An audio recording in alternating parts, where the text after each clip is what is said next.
Good morning, everyone. We all are gathered here on this beautiful Sunday morning to witness the 21st day of SAMSIDDHI 2021, an international web conference organized by Ayurveda College Coimbatore and powered by DIKSHA E-Learning. Today, we have an incredible speakers like Dr. David Frawley sir and Dr. Arun Gupta sir here with us to speak with us on this platform. It is a great pleasure to have them with us to enlighten with their knowledge. Now, to render the welcome address, I would like to invite Dr. Ankur sir, Assistant Professor, Department of Swasthavaridya, Ayurveda College, Coimbatore. Over to you, sir. Thank you. Good morning and have a great Sunday.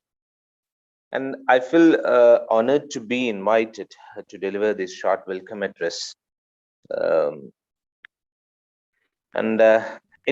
It's very pleased to have all these distinguished and eminent speakers here.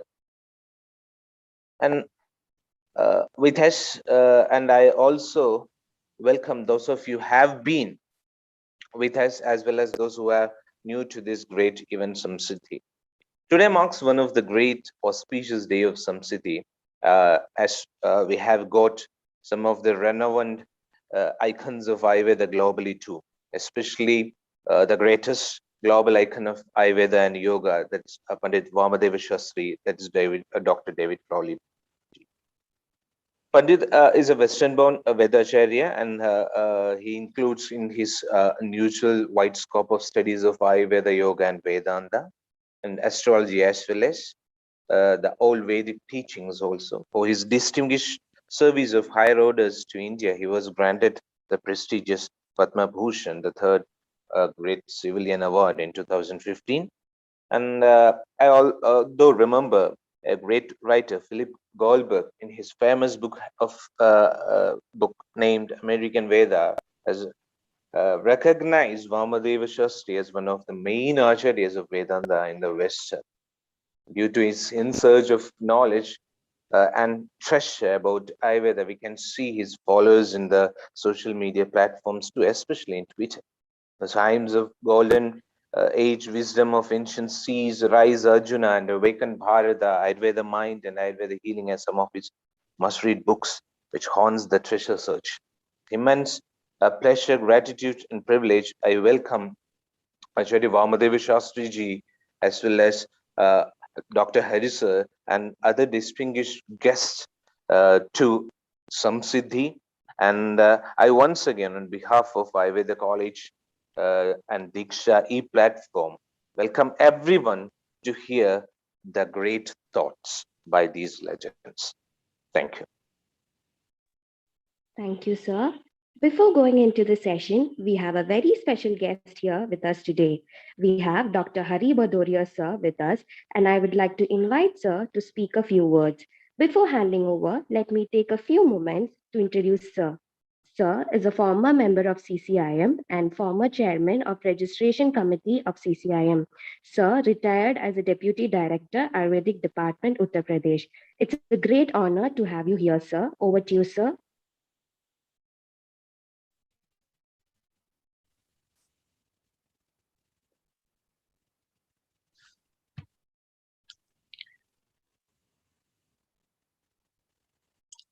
Namaste to all. Namaste to all. Yes, sir. My Namaste, sound sir. is going on? Yes, sir, it is coming. Sir. Thank you. Thank you for participating in this program. And respected Managing Trustee, Sandal Ganesh sir, Padam Shri David Sally sir, Chandramali, Principal of the Ayurvedic College, Coimbatore, Vice Principal Dr. Thulia ji,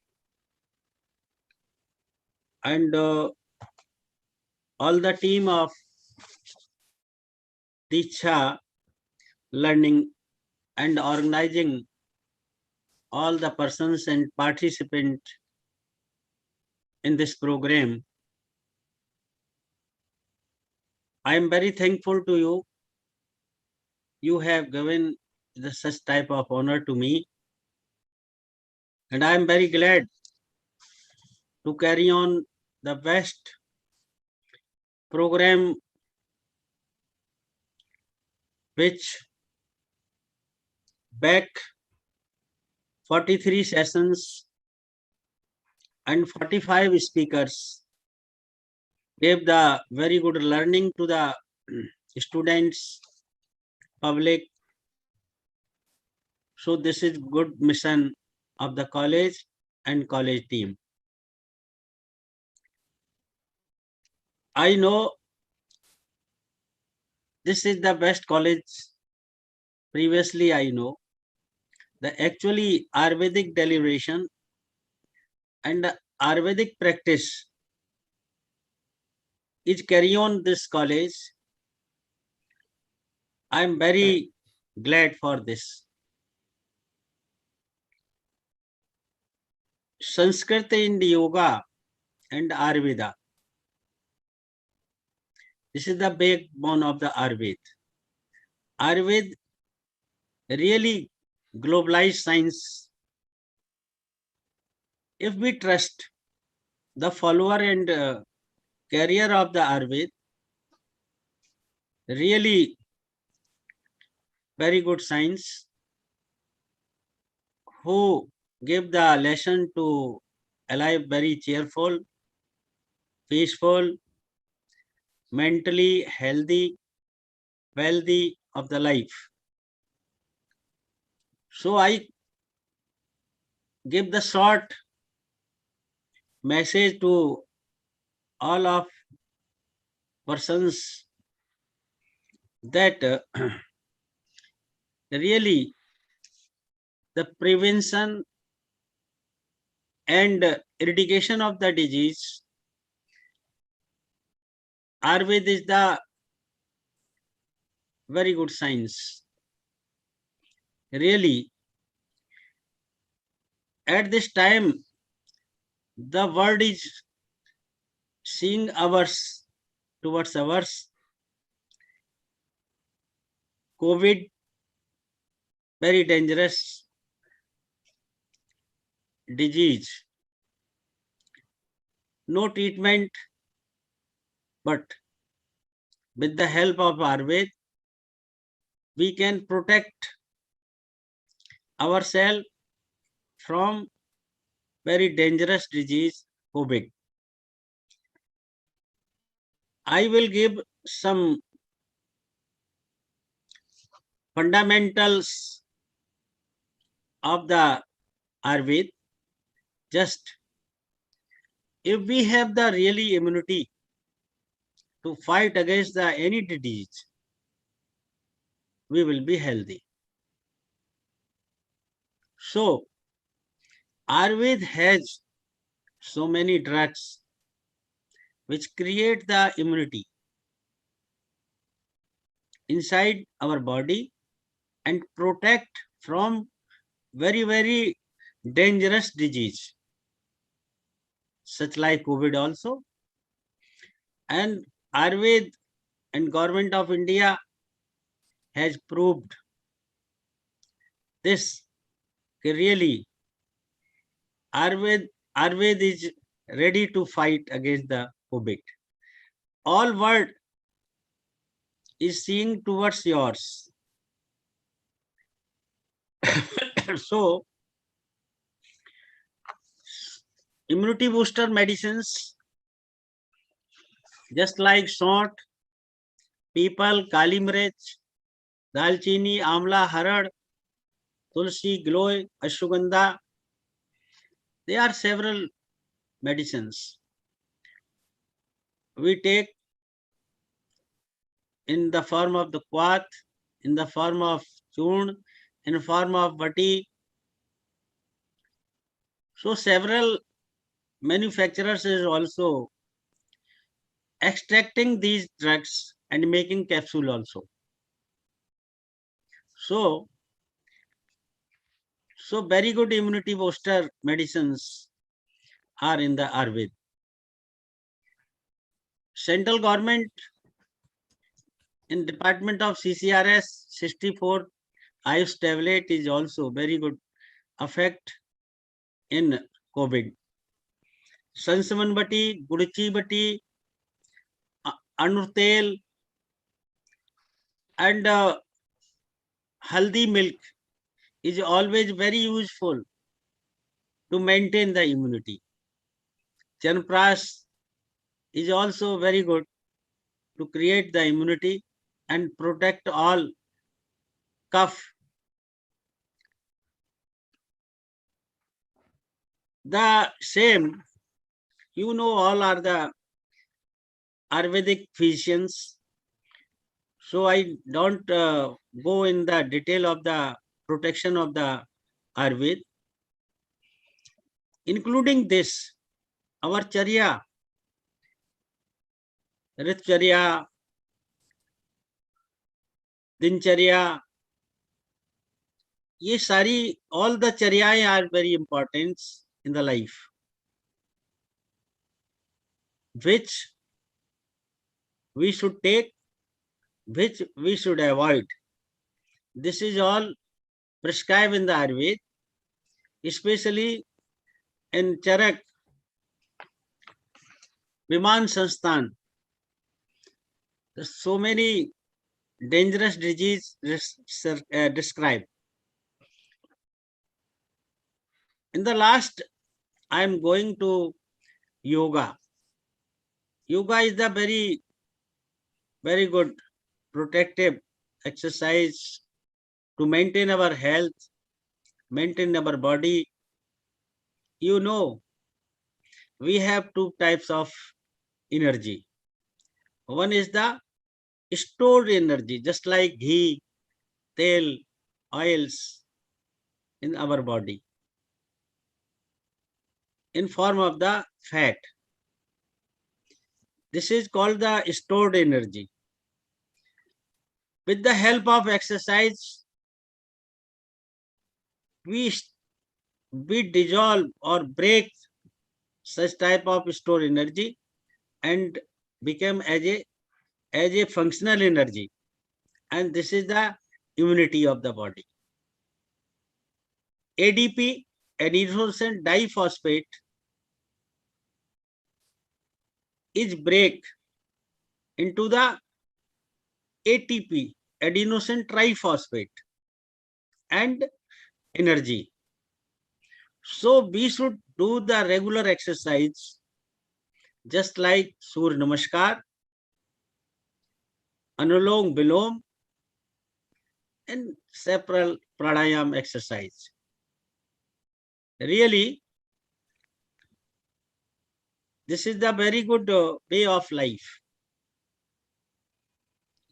Patanjali Rishi describes so many yoga.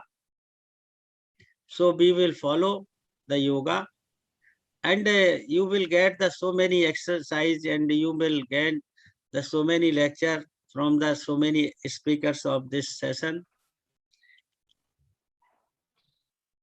I will be also learn from your side.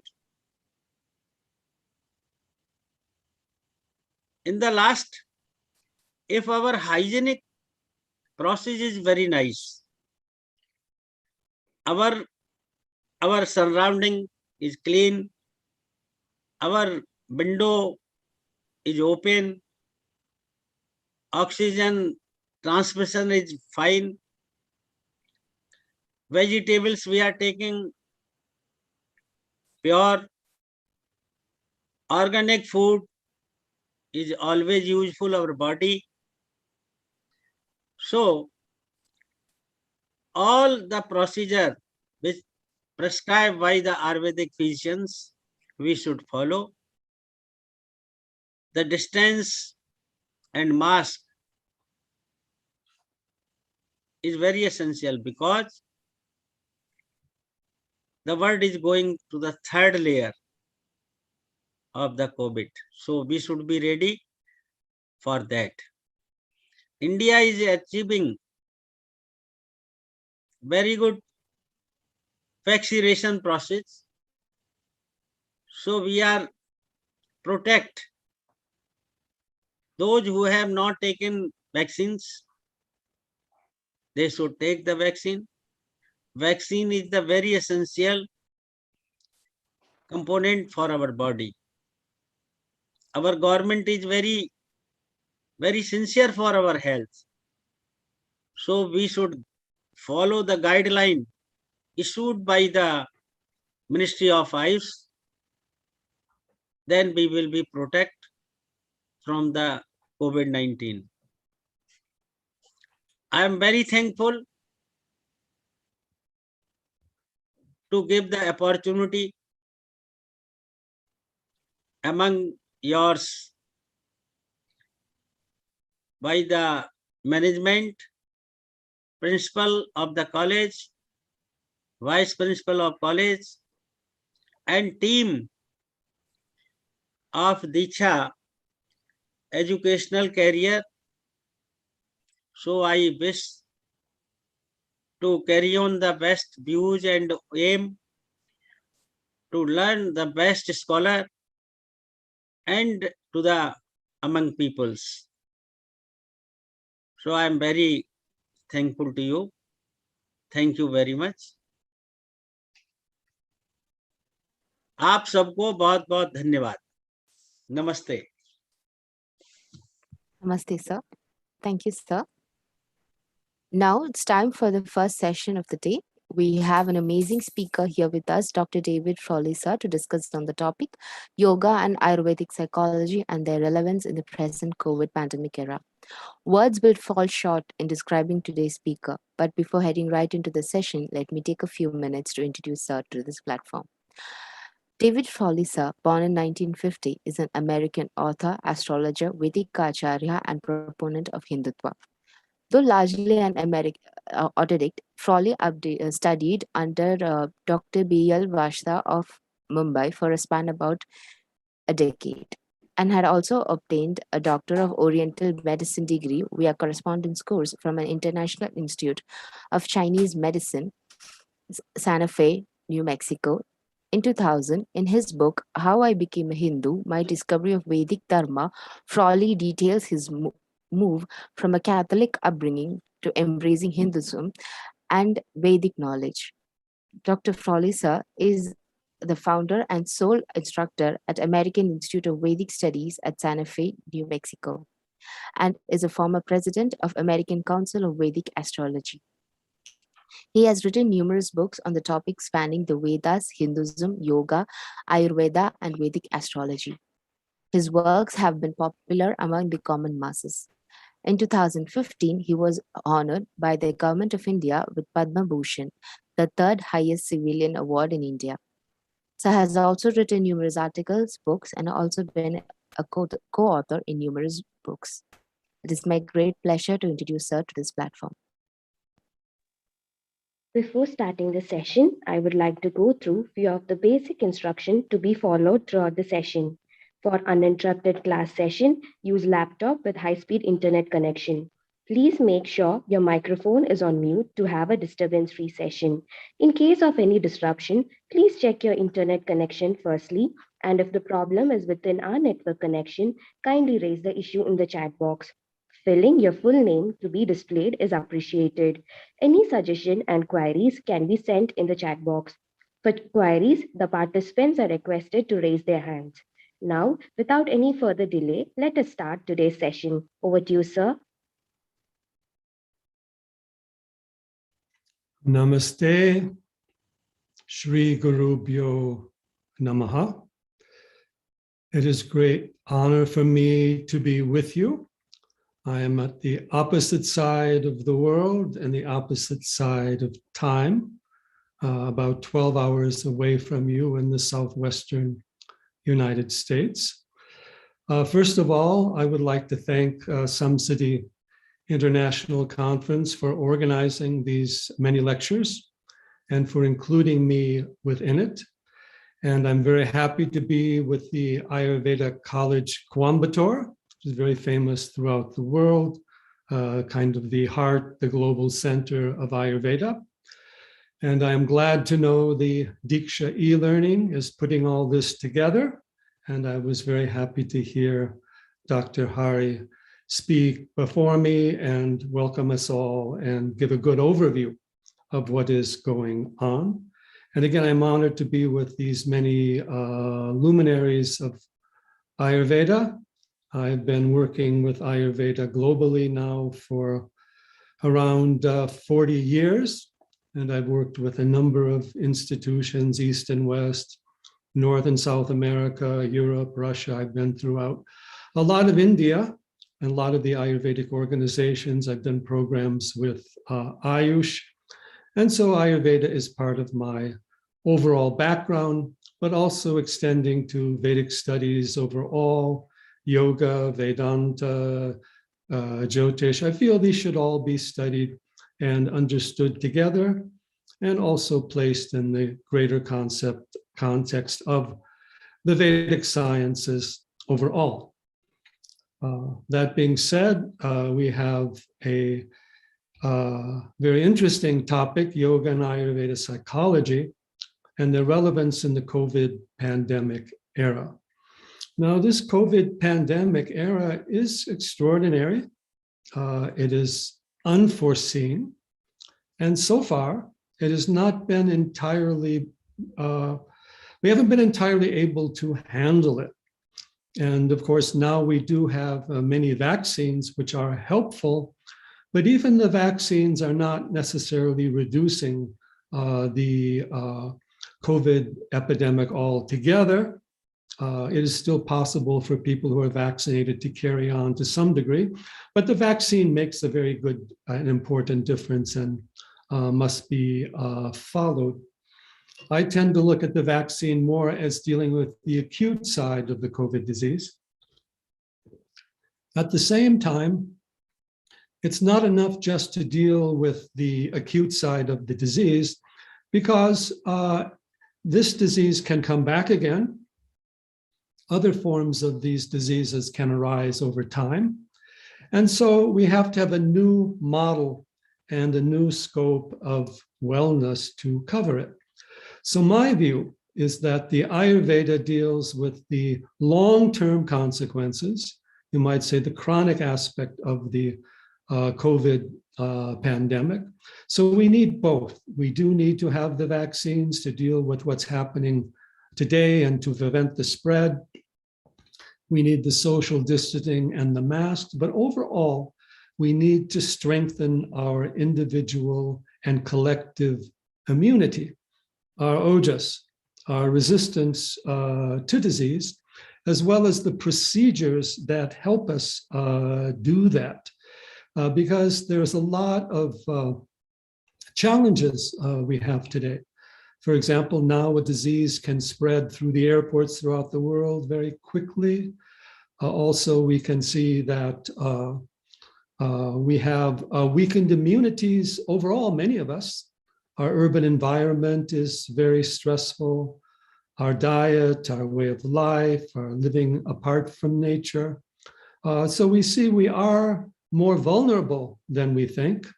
And we have the usual issues overall, where we have the wrong diet, lack of exercise, lack of peace of mind, and many related factors that make it so that this disease is affecting us and can do so.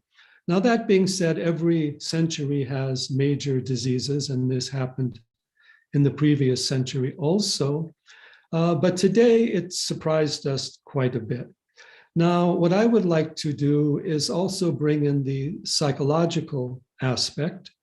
The speakers, most of them will also address the physical aspect. We've already heard of some of the Ayurvedic medications and herbs that are very helpful in dealing with this, and some of the procedures going on. But a very interesting thing is also occurring. We are under lockdowns. There's a very major lockdown in Australia even today. In the United States, we have now introduced masks in all public places. And we have, of course, have had a number of lockdowns over time. and still a certain sense of vulnerability and unrest. The virus came down quite a bit up to about the beginning of July. And there was even a proclamation that we had kind of won the battle or were winning the battle against the virus. And everything opened up. And now that we are into September, we do see a new unfoldment, a new manifestation of the virus, the Delta version, as many of you know. So while India has gone through this and come back and is now in a place of recovery, the United States is now in the middle of this Delta virus and has statistics of positive cases and loss of life that are comparable to what happened in India a few months ago. So this is a global problem, and we need to have a global solution, and we need to help one another. And India has this wonderful yoga and Ayurvedic wisdom. Now, why do I emphasize psychology when it is a physical issue? And this is additionally to give a broader view on the problem overall. Because as a pandemic, it is also affecting us psychologically and disturbing people psychologically in a very fundamental way.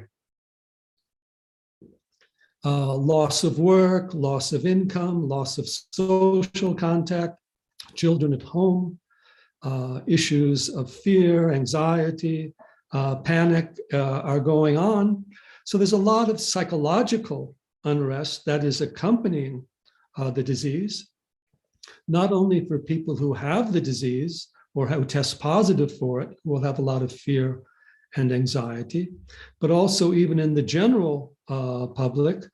And even now, people who are vaccinated, no one is totally sure how the future comes forth. So calming the mind is a very important factor. In fact, if we have any difficulty in life, we have just come through Ganesh Chaturthi, Ganesh who helps us overcome difficulties, obstacles through wisdom. We need a calm mind, composure, clear insight in order to address our problems. And so here is where we also have a lot of help at the level of wellness and at the level of harmony for both yoga and Ayurveda. And I've done a lot of work with yoga and Ayurveda from the psychological angle, including my book, Ayurveda and the Mind. And really, if we look at Ayurveda, it is a mind-body medicine. So there is a psychological aspect to the doshas and to all aspects of physical healing. Upanishads say mind is the essence of the food we eat, and which is not only the physical food, but even what energies we're taking in through the senses. And the doshas all have their psychological profiles, fear and anxiety being mainly the Vata dosha, anger, jealousy, envy, these kinds of fiery emotions being in the realm of the Pitta dosha, and attachment, greed, possessiveness, inertia in the realm of the Kapha dosha. So these doshas always have their psychological orientation we have to look at. And it's not just a question of physical immunity. It's also very important that we strengthen what I like to call psychological immunity. Physical immunity, we know, ability to resist hot and cold, stress, strain, physically exercise, the ability to resist weather changes, diseases, including contagious diseases, to have good ojas, good vitality, good longevity. But there is also a psychological immunity that we need to keep in mind. It's related to physical immunity, but it is also something more, the ability to handle psychological stress, unusual events, negative emotions, disturbances in society. Even this current pandemic or the other types of stress that we have going on in the world socially, politically, ecologically, and of course at a personal, family, work level, we see a weakening of psychological immunity, a lack of patience, a lack of calm, clarity, an inability to be alone, the stress of the lockdown, the stress of having a disease like COVID, which affects us psychologically, or even just the threat of possibly getting that. So there's a lot of psychological unrest, restlessness, causing problems, lack of communication, and all these things. So Ayurveda also teaches us that the doshas at the level of the mind are rajas and tamas. Rajas, the quality of aggression, agitation, disturbance, excess emotion, excess ego reactiveness. Tamas, the quality of inertia, resistance, deep-seated traumas, addictions, inability to face life, withdrawal. We see rajas and tamas increasing, just as the doshas are increasing. Relative to COVID itself, it does affect more people who have obesity, which is more kapha dosha. Weaker immunity, physical and psychological, is more common in the Vata dosha. So it affects the variety of doshas and has different effects in various ways. So Ayurveda, for its psychological approach, has its Sattva Vijaya approach of increasing Sattva Guna, the quality of harmony, balance, perception, clarity, calm, emotional, self-control, self-discipline qualities, devotion, compassion, insight, self-control, as a means of dealing with psychological issues.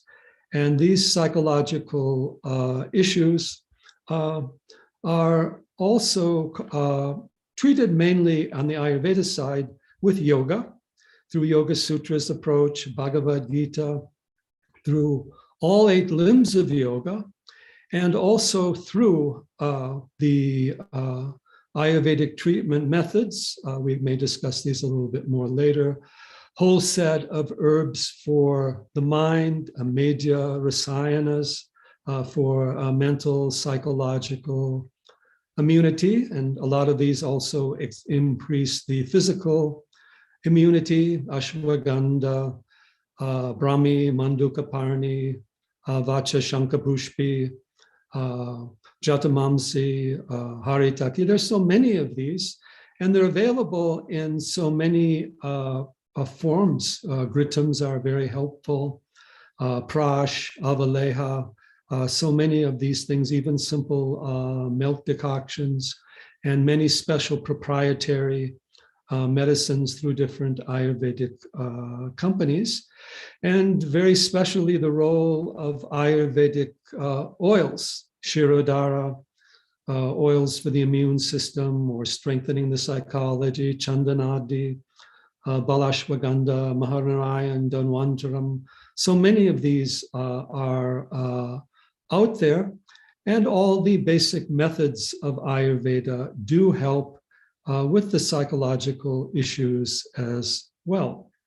Now, I regard yoga as primarily a psychology, and yoga is defined as a psychology. Going back to Yoga Sutras, we have definition of yoga, chittavritti nirodha, which is the calming, the letting go, the detachment from the movements, the disturbances of chitta or the mind. So yoga is not defined anywhere as an asana. It is defined as calming the mind, psychology, or as we say also, Atma Vidya, this whole self-understanding, self-awareness. And to take us back to Tadadrashtu Sarupe Avasthanam, the realization of the Purusha, the seer, the inner self, which is the ultimate source of prana and healing, and it is the ultimate power beyond the body and mind, which energizes the body and mind, but also transcends them. So yoga is based upon a deeper calm, detachment, letting go, and moving back to the inner source of consciousness and prana within us, which is beyond the mind, which is behind the state of deep sleep, and which we can access through meditation. And if this does not occur, Yoga Sutra says, Vritta Sarupyam Itaratra, means that we get caught up in the movements of our own minds. And these movements include all the emotions, fear, worry, anxiety. It includes our thoughts, our memories, our imagination, our dreams. It includes getting caught in our whole outer manifestation and losing the well springs of true happiness, rejuvenation, and well-being within. So yoga is a psychology, and we have a yogic explanation of disease through the 5 kleshas, which are the main factors of suffering. I will only cover these very briefly so that it gives some context to us as we go forward.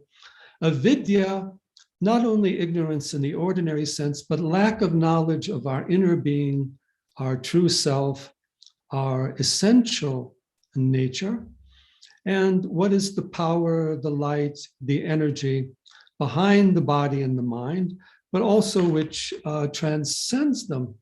If we can connect to our inner being, we have a wellspring of vitality, healing, and rejuvenation. If we remain outwardly focused, we tend to get disturbed and depleted into what is going on in the external world. And here we live in a very special and unusual and new time, the age of information technology. So we're bombarded with the news. We're bombarded with the statistics of the COVID. We have a kind of media aura of fear, even panic, even worry, or just simply hyper-stimulating the nervous system. And this also causes us to lose contact with that inner calm within us. Then we get caught in the ego, the body and mind, the external world. We get caught in the raga and dvesha, all the dualities, attraction, repulsion, all the emotions, fear, anger, desire, attachment, all the disturbances, stress of the outer world. And we lose our inner calm, abhinavesha. We get caught in addictive states externally, attachments, and all these outer problems. So yoga teaches what that is. Now, I would have to say, what is immunity? We need to go back to that issue very importantly, and psychological immunity. Psychological immunity is in the calm mind, and psychological immunity resides in consciousness, in being aware of ourselves inwardly, aware of the world outwardly, taking the attitude of the witness, being able to observe. And what is happening today is we are so externalized, not only through the senses, but also through the media, that we have lost connection with that inner place of well-being inside of ourselves.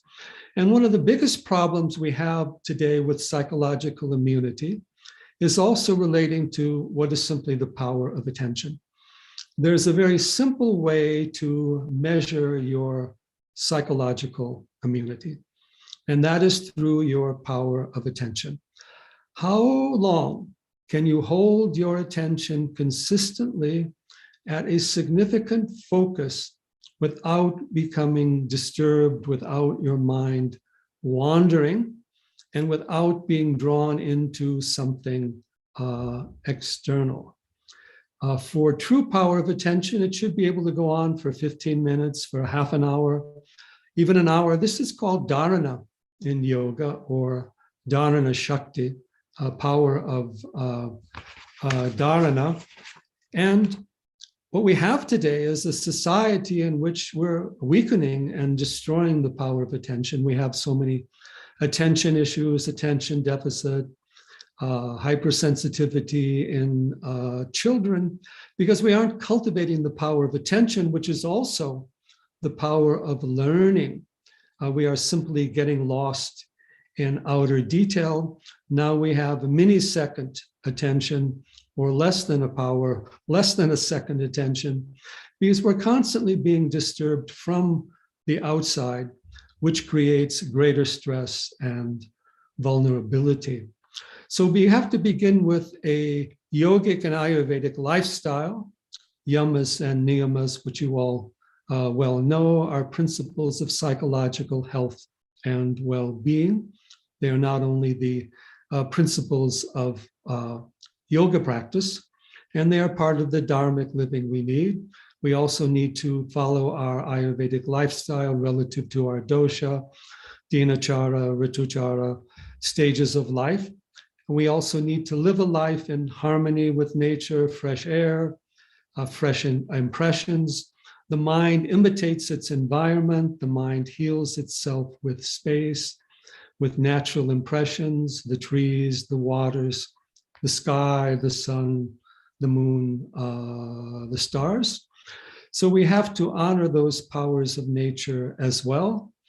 Asana, we need to have a way of moving that's calming and quieting and stress relieving. Pranayama, prana is the ultimate healing factor. And it's very important that we do pranayama. You know, we're wearing masks a lot. And in mask, you're breathing back the same old air. You're in a way increasing the apanavayu and weakening your immunity, even though it's necessary to wear the mask to stop the spread of the virus. So we need to compensate for the wearing of masks with more pranayama, particularly the nadi shodhana, the alternate nostril breathing to balance the doshas, breathing deeply, holding the prana all the way down to the nabhi chakra, the navel, or even to the base of the spine, in order to draw our energy deeply within and have good fresh air. We can also energize the air around us with very good fragrances like the sandalwood or the jasmine or the champak. There are so many of these that can be used. We may need to use air fresheners in the urban environment, but we need the prana to sustain the ojas and the immunity and the psychological immunity, because mind and prana always go together.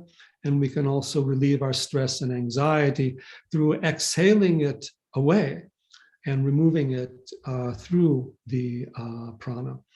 Pratyahara is extremely important because we're overloaded with negative sensory impressions. We have to clear the mind of our sensory impressions overload, practice of silence, even mauna, control of the speech, natural impressions, chanting, mantra, devotional music, again, the sensory impressions, positive fragrances, ghee lamps, rituals, all these things. We need to remove this negative burden of sensory impressions from the outside.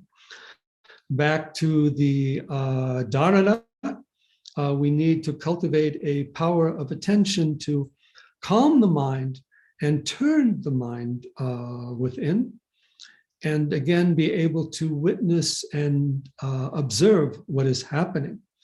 We have this very powerful information technology. We're only speaking and communicating now because of it, but it also has the downside of externalizing us more, making us more opinionated. So the best way to deal with the information technology is through the meditative mind, the seer, the observer, and the witness. Meditation, silent mind has the power to heal itself. We must remember that. We don't need to do a lot of thought or worry or examination to do that. However, we need to make the mind and the prana one-pointed, focused, determined, motivated. And probably the best tool for that is the mantra. Mantra is the main tool of psychological healing in Ayurveda. We have so many mantras, Shanti mantras that we can use, divine name mantras, Namah Shivaya, Namo Bhagavate Vasudevaya, Shri Ganeshaya Namaha. There's so many factors there, and there's so many bija mantras that we've had. I discussed these somewhat in my book, Mantra Yoga, and Primal Sound mantra for healing the mind, bija mantra Hrim for healing the heart, bija mantra Shrim for promoting overall psychological well-being, and so many others. Om, Aim. I won't go into all of the factors involved. The mantra of your Ishta Devata. And in Ayurveda, we have not only the Sattva Vijaya therapy for calming the mind, we also have the Daiva or Divya Chikitsa for removing negative karmas and samskaras. And these are also very important for increasing the psychological immunity, including things like pilgrimage, rituals, fasting, use of yantras, use of visualizations, and overall cultivating a positive samskara of healing and well-being. So Ayurveda also helps us integrate all these factors of psychological well-being. In fact, Ayurveda begins with this prajna parada as the main factor in disease, which is failure of prajna as our natural wisdom, wisdom of experience, direct awareness, and meditative well-being. And here I want to look a bit into the functions of the mind. And what we always need to cultivate to develop spiritually is, and aware, is buddhi, particularly the sattvic buddhi. Buddhi is the power of discernment, viveka, and of detachment, vairagya, and right judgment. So prajna parada, this failure of wisdom, is also what we call buddhi dosha, or the wrong function of the buddhi. And again, it occurs when we get caught up in the ego or the I thought. I am this is mine, mamatva, aham. And then instead of seeing and honoring nature, our prakriti, whether it's mental or physical prakriti, we interfere, we use it for personal enjoyment and all these other disturbances.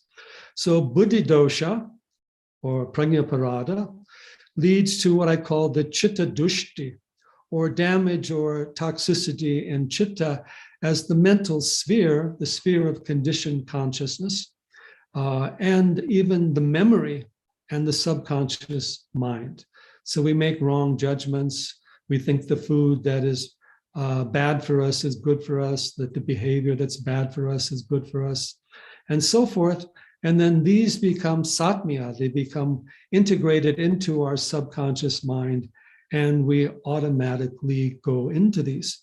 So many of us today have this toxic mind, this chitta dushti, all these traumas, emotions, disturbances, and we have to know how to let them go. And that is through these methods of yoga and Ayurvedic psychology, including letting go of the memories and letting replacing negative memories with the positive impressions, mantras, and deeper study. The other cause of disease in Ayurveda is the wrong use of the senses.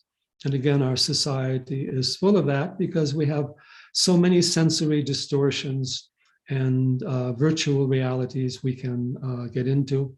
Sometimes I say that the world is Maya, but the media is the Maya of the Maya, and that we will let people into our minds that we would never let into our homes.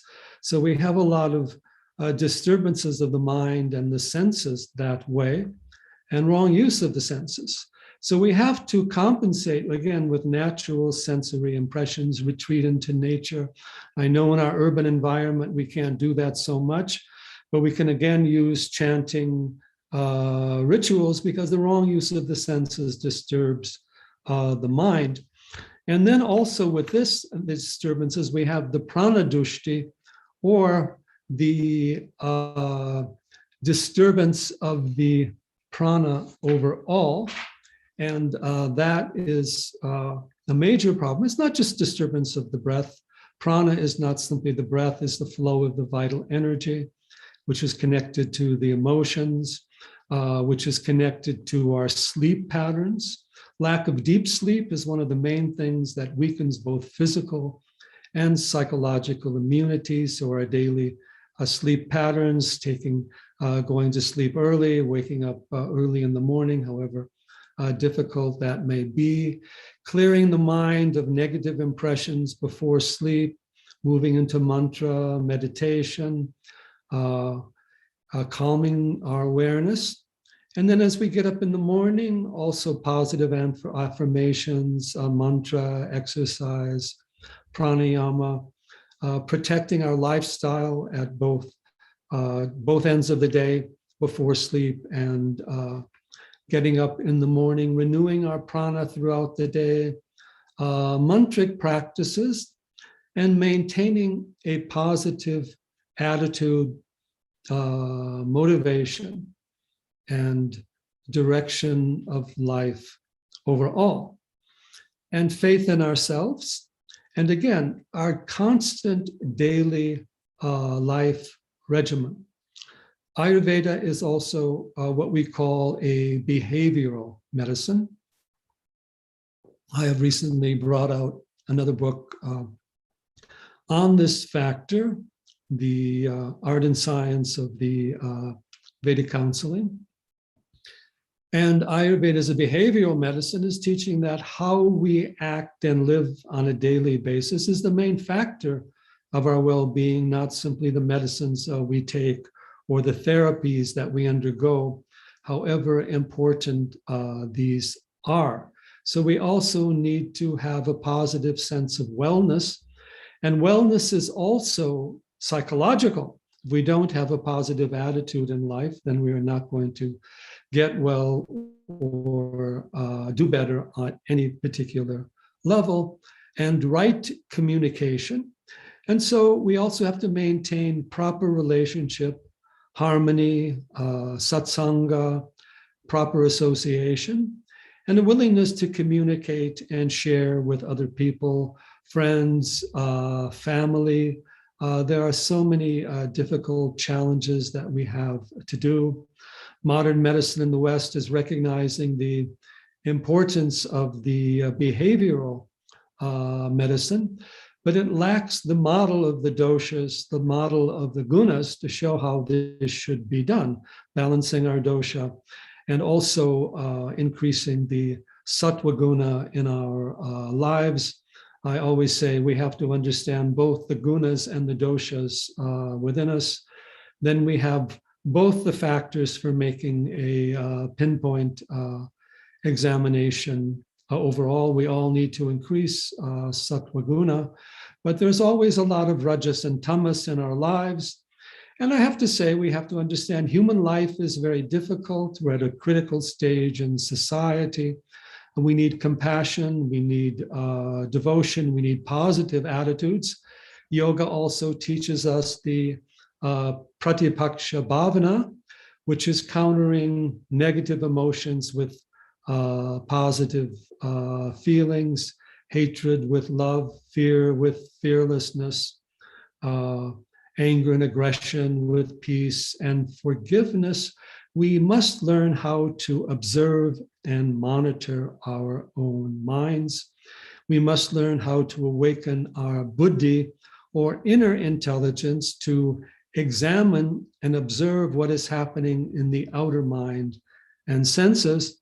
We need a dialogue within ourselves, we might say, between the higher or the inner mind and the outer or the lower aspect of the mind, which is also the voice of the guru, the teacher, the therapist.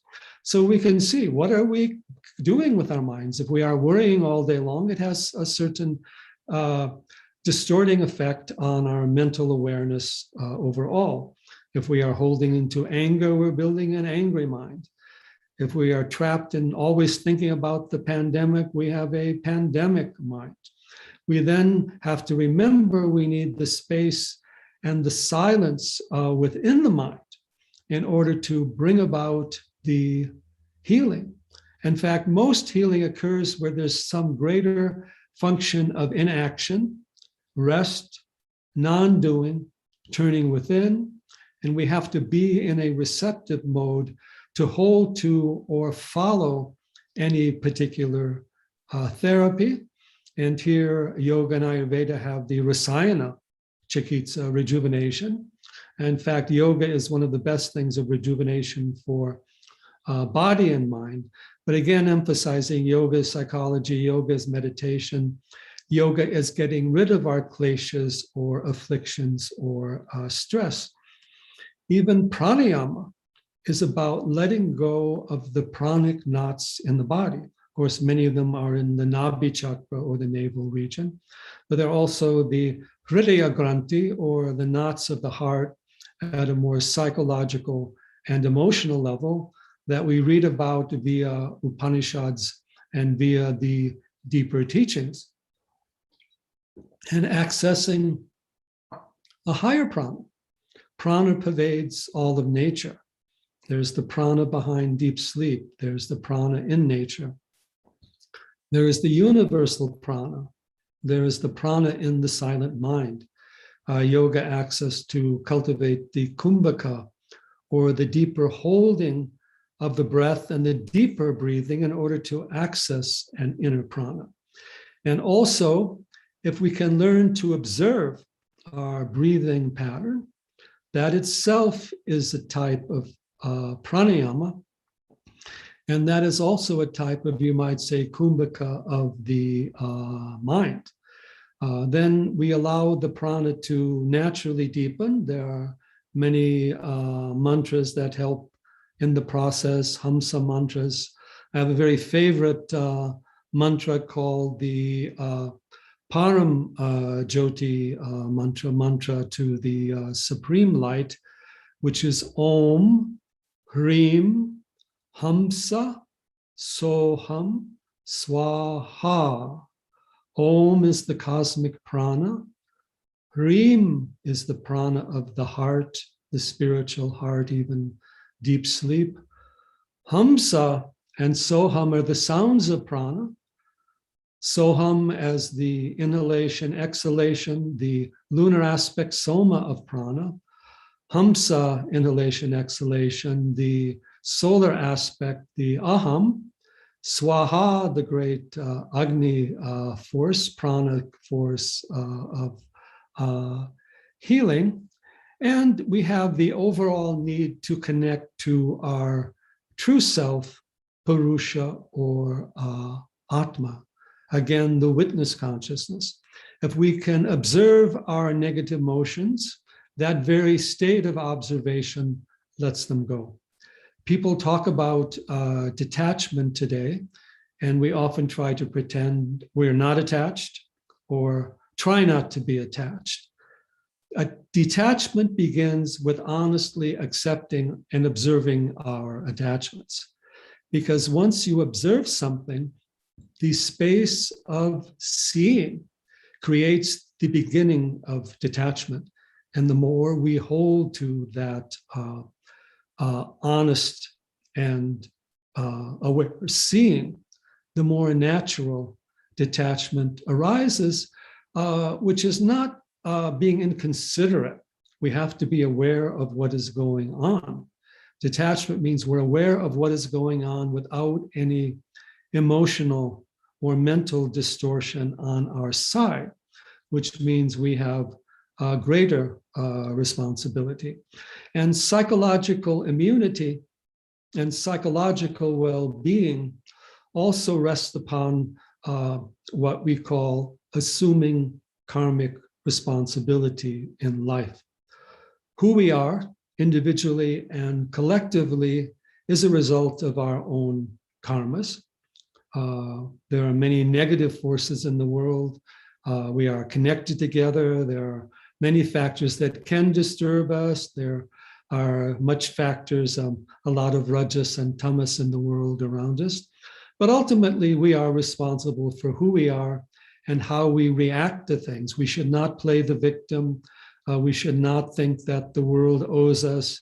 We should not be blaming others. We should be trying to create a positive lifestyle for ourselves and also for the world in which we live. We have to also connect to what I like to call the ecological aspect of immunity, which is both physical and psychological. If our ecology is disrupted and disturbed, if the biosphere, which is the pranic sphere of life, from the soils to the atmosphere to the plants is disturbed, or if we are not connected to it, then we are also going to suffer physically and psychologically. And our ecological issues are one of the reasons why this pandemic is affecting us and why it is continuing to go on. And we also have our personal ecology, right care of our body, living according to our prakriti, right diet, right exercise. This is also taking care of our own prakriti, our own bhumi, our own earth, our own prana, our own atmosphere, our own space, and also our own minds overall. So let us summarize this entire process we've been discussing. Physical immunity, increasing ojas. We know that in Ayurveda. Ojas is the root of all the dhatus, all the tissues through the reproductive system. There's a congenital ojas. There's an ojas that we get from food and from our own behavior. And there's also an ojas in the mind and our ability to, again, deal with negativity, stress from the outside. Control of vata dosha is very important for when immunity is weakened, and also motivating, stimulating the kapha into ojas, maintaining the tejas, the balance of agni. These are all factors that we have to consider, and the Ayurvedic doctors can help us do that overall. And the importance of psychological immunity, a sphere of light, a mantric sphere around us, creating a positive space even through the Vastu Shastra in our own house to give us a sphere of psychological immunity, being very careful about the sensory impressions that we take in. The media stimuli, the electronic stimuli is faster than how the normal prana works, so it overstimulates us. Overstimulation leads to depression.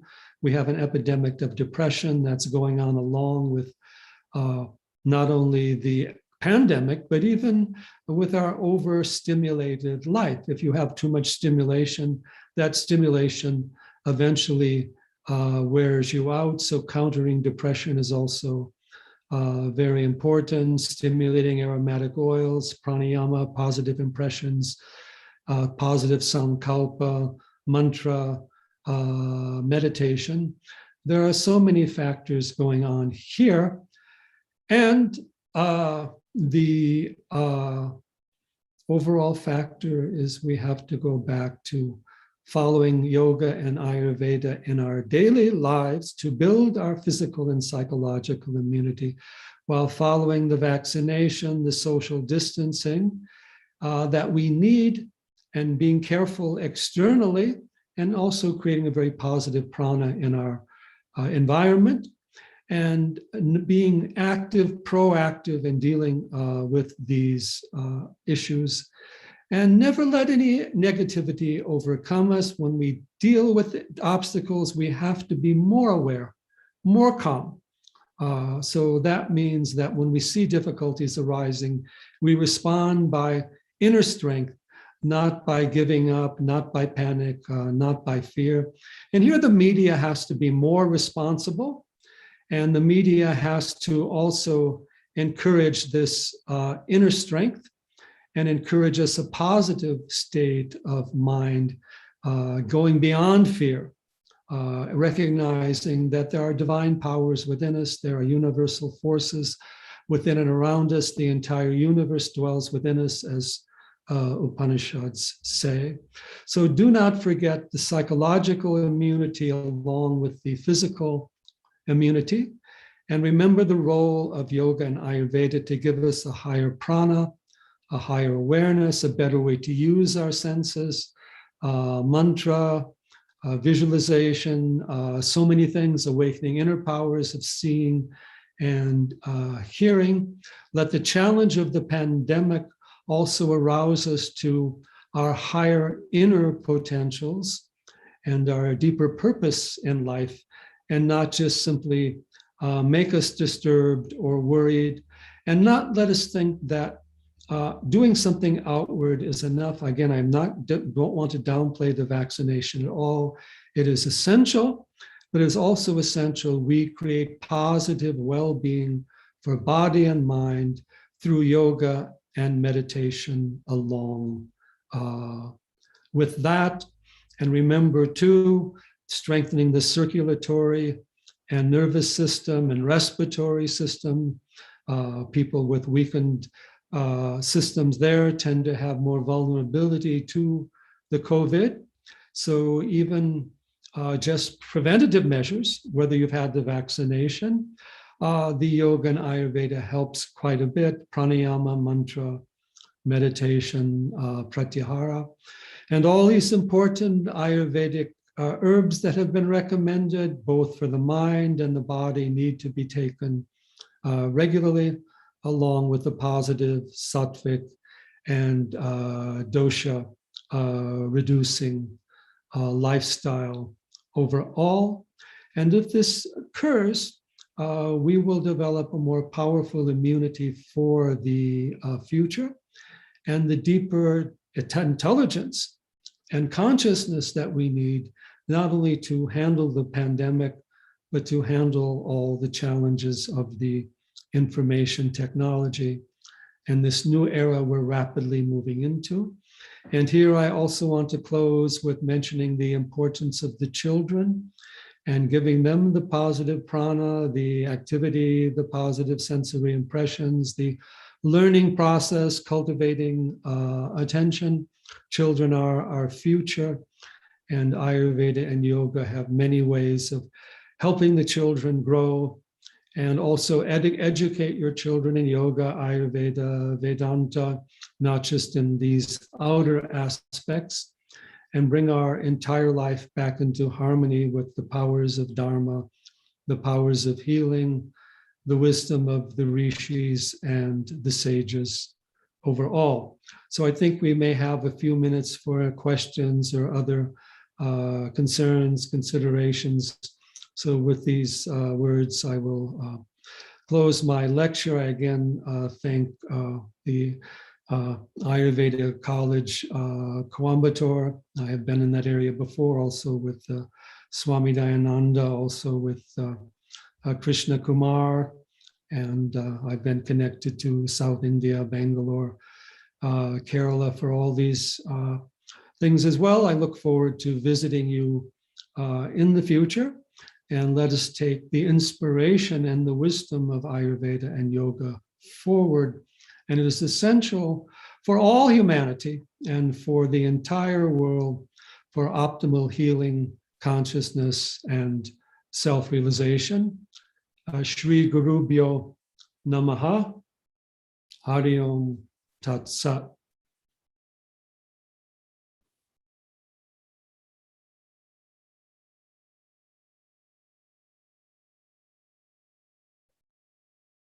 Thank you, everybody. Thank you, sir. It was really a very wonderful session. And now the session is open for discussion. I request the participants to raise their hand or put their question in the chat box.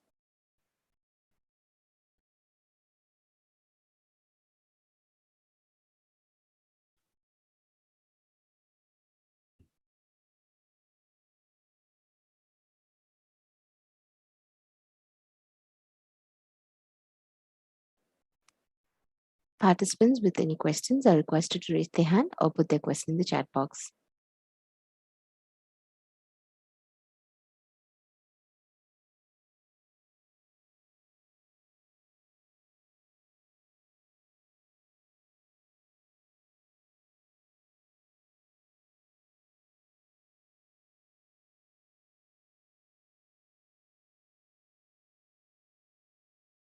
Please feel free to ask whatever question, concern you have. And I'm sure whatever is coming up in your mind will also be coming up in the minds of many of the other students in the room. And I welcome dialogue, particularly with the Ayurvedic students today.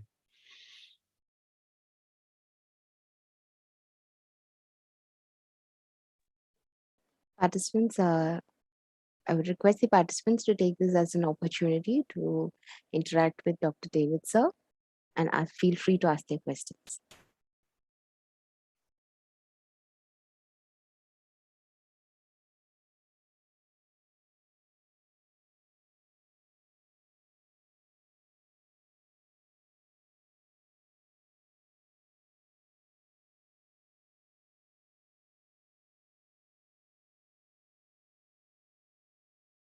Well, let me ask you a question.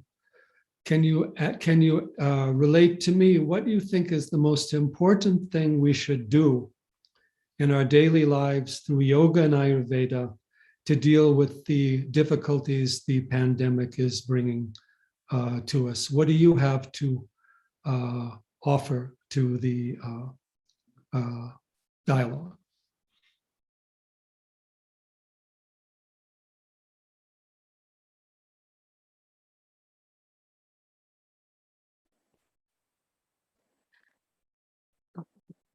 Participants, please feel free to post your answers in the chat box.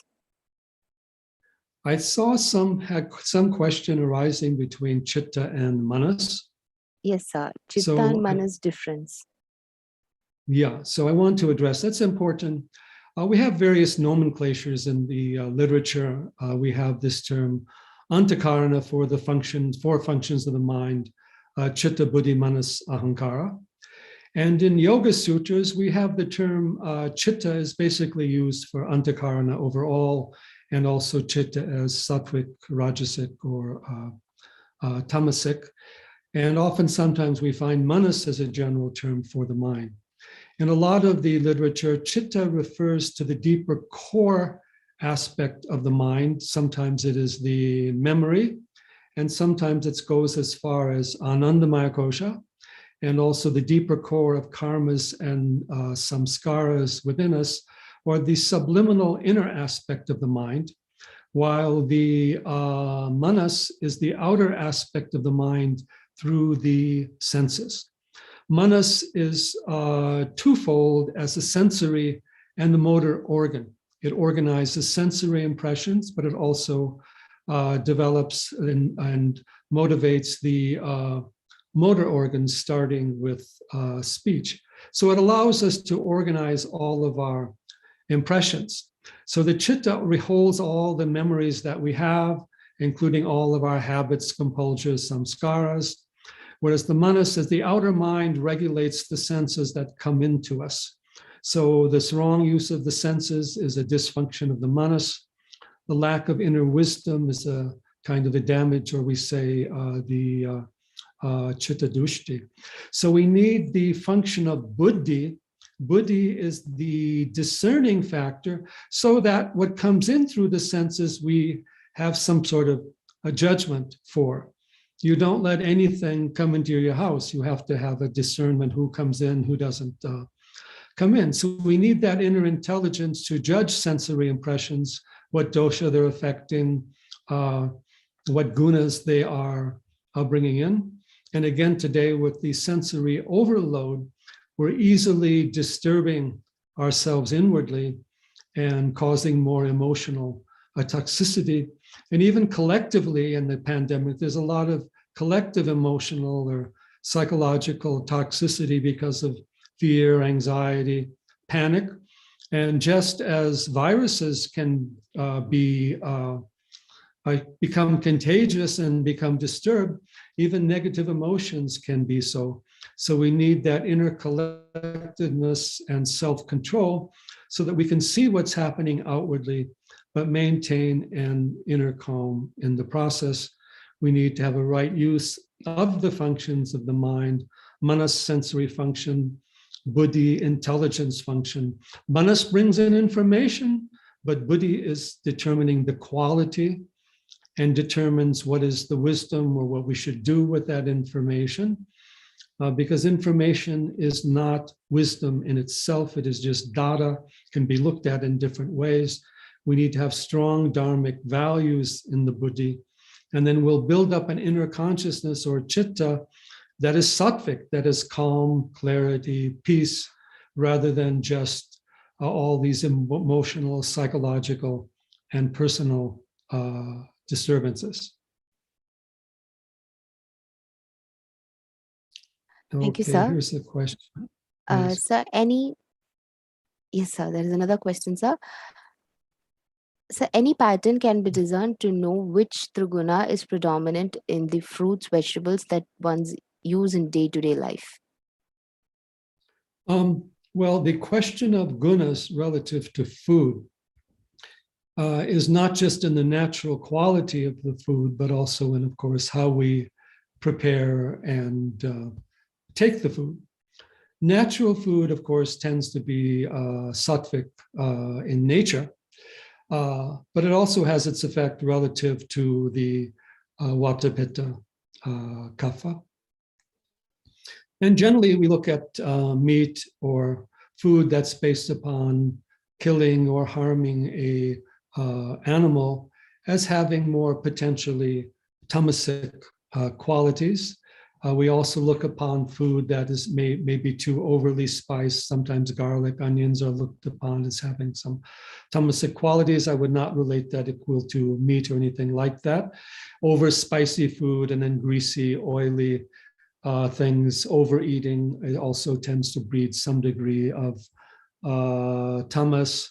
And then we have factors like alcohol consumption that, along with the food, that can create rajas and tamas. So natural food, freshly cooked, pure in prana, seasonally appropriate, taken in a peaceful environment, along with sattvic water, beverages, all of that. These dietary factors, I think, are fairly well known and described. And we just need to be conscious of what we do, and also regular meals, regularity, not eating too late at night.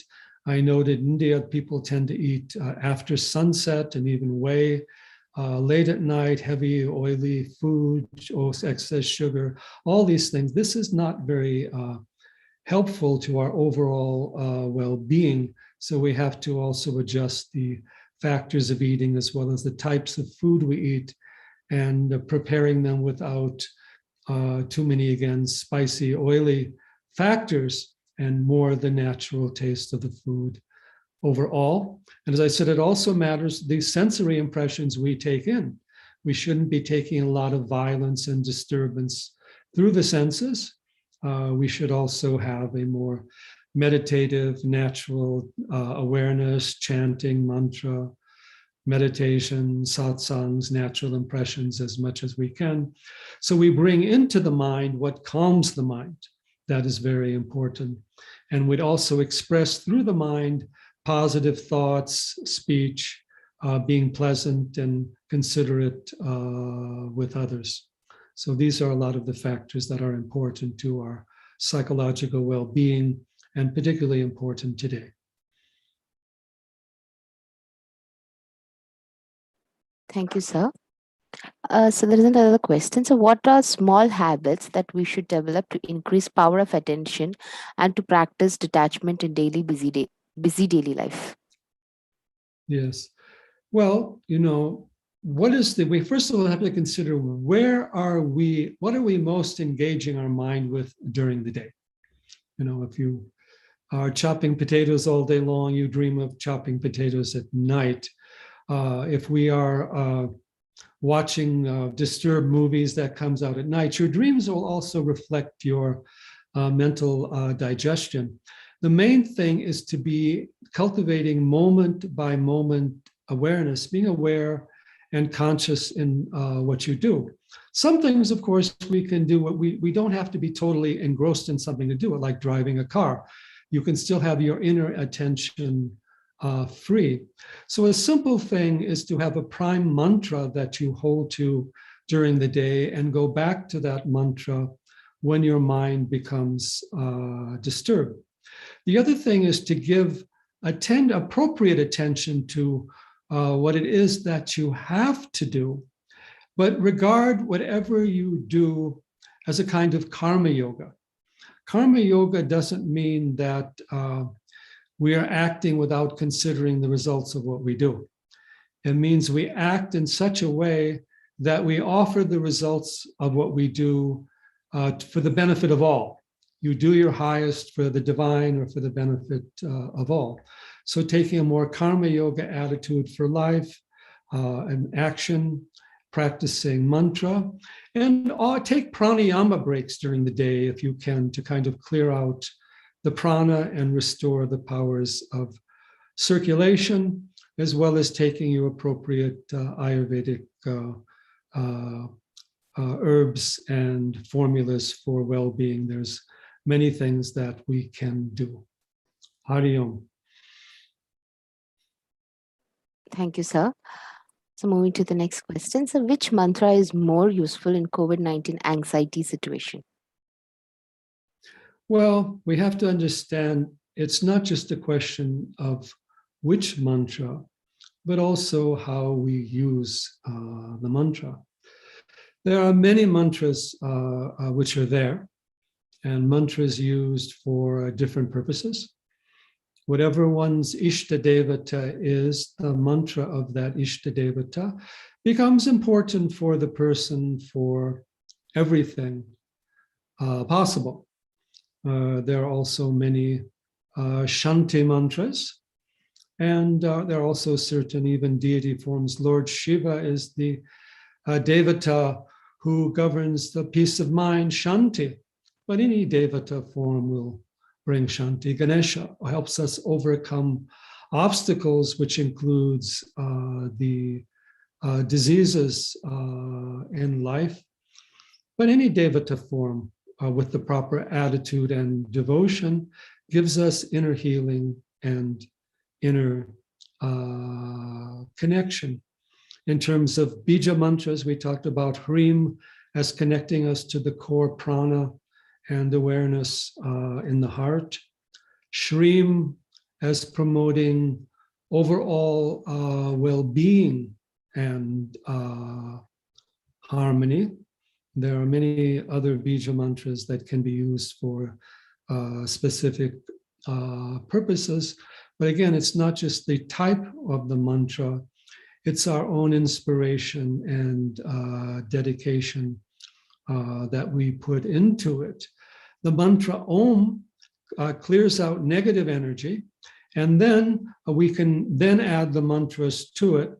And Om, Hrim, this also brings in the higher prana. Sometimes we give a simple recommendation on you inhale, mentally repeating the mantra Om and drawing the cosmic prana into the Hridaya or spiritual heart. You hold that energy within, and then you exhale with the mantra Hrim, exhaling from the spiritual heart and energizing that solar prana of the spiritual heart throughout your entire body, being, mind, and extending to the world as a whole. It's a simple pranayama that we also teach to people for overall healing of body and mind, prana, and awareness. Hari Om. Thank you, sir. Moving to the next question. So while chanting long mantras, we'll be losing concentration halfway. How to keep our minds in focus? Well, the chanting of the mantra, you don't have to lose your attention halfway. You, of course, have the Gayatri mantra. Gayatri mantra is for creating the power of attention, the D or the buddhi. It's also a longer mantra. It also connects us to the solar prana, Atma, and inner power of healing. So one way is to be connected with your sankalpa, your motivation, and it is to just do it regularly. You know, power of attention is like a muscle. You have to cultivate it. You start with something shorter, and you make it something longer. You start out with a lesser weight and move on to a heavier weight in muscle building. It's just a question of long-term consistency. You can do the simple tradaka or gazing at a ghee flame, because it is the Agni that is the power of attention. And you can then meditate upon that Agni within you, removing inattention and removing the negative thoughts. Vedas teach that pramada, this lack of attention, is the worst thing in life. And we have to recognize that, and recognize that cultivating this power of attention helps us with everything that we do. Whatever you do with full awareness has more power. Healing has more power. Helping others, or whatever activity, and holding a certain part of our awareness inwardly, being connected to that point of self-awareness inwardly. And then we can hold the whole periphery of awareness. Hari Om. Thank you, sir. Any more questions from participants? I see a question about mental digestion, or somebody Digestion. saying mental digestion, a unique concept. We have different aspects of Agni on all the different levels of our being. So of course we have the Jata Agni, but we also have the Dhatu Agnis, because there's a digestive process happening at the level of the Dhatus as well. We have the Prana Agni, very important. Prana Agni we develop through the power of Pranayama.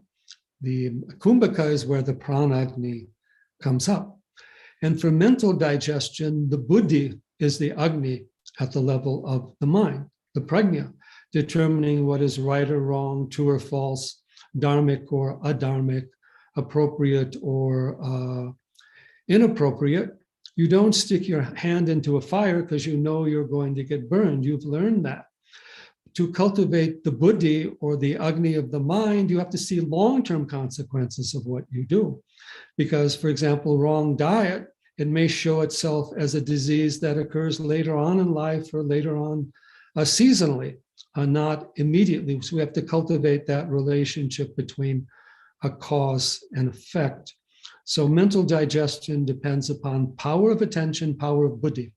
And here I'd like to state very clearly, the most important thing you have in life is your power of attention. Don't give it away easily.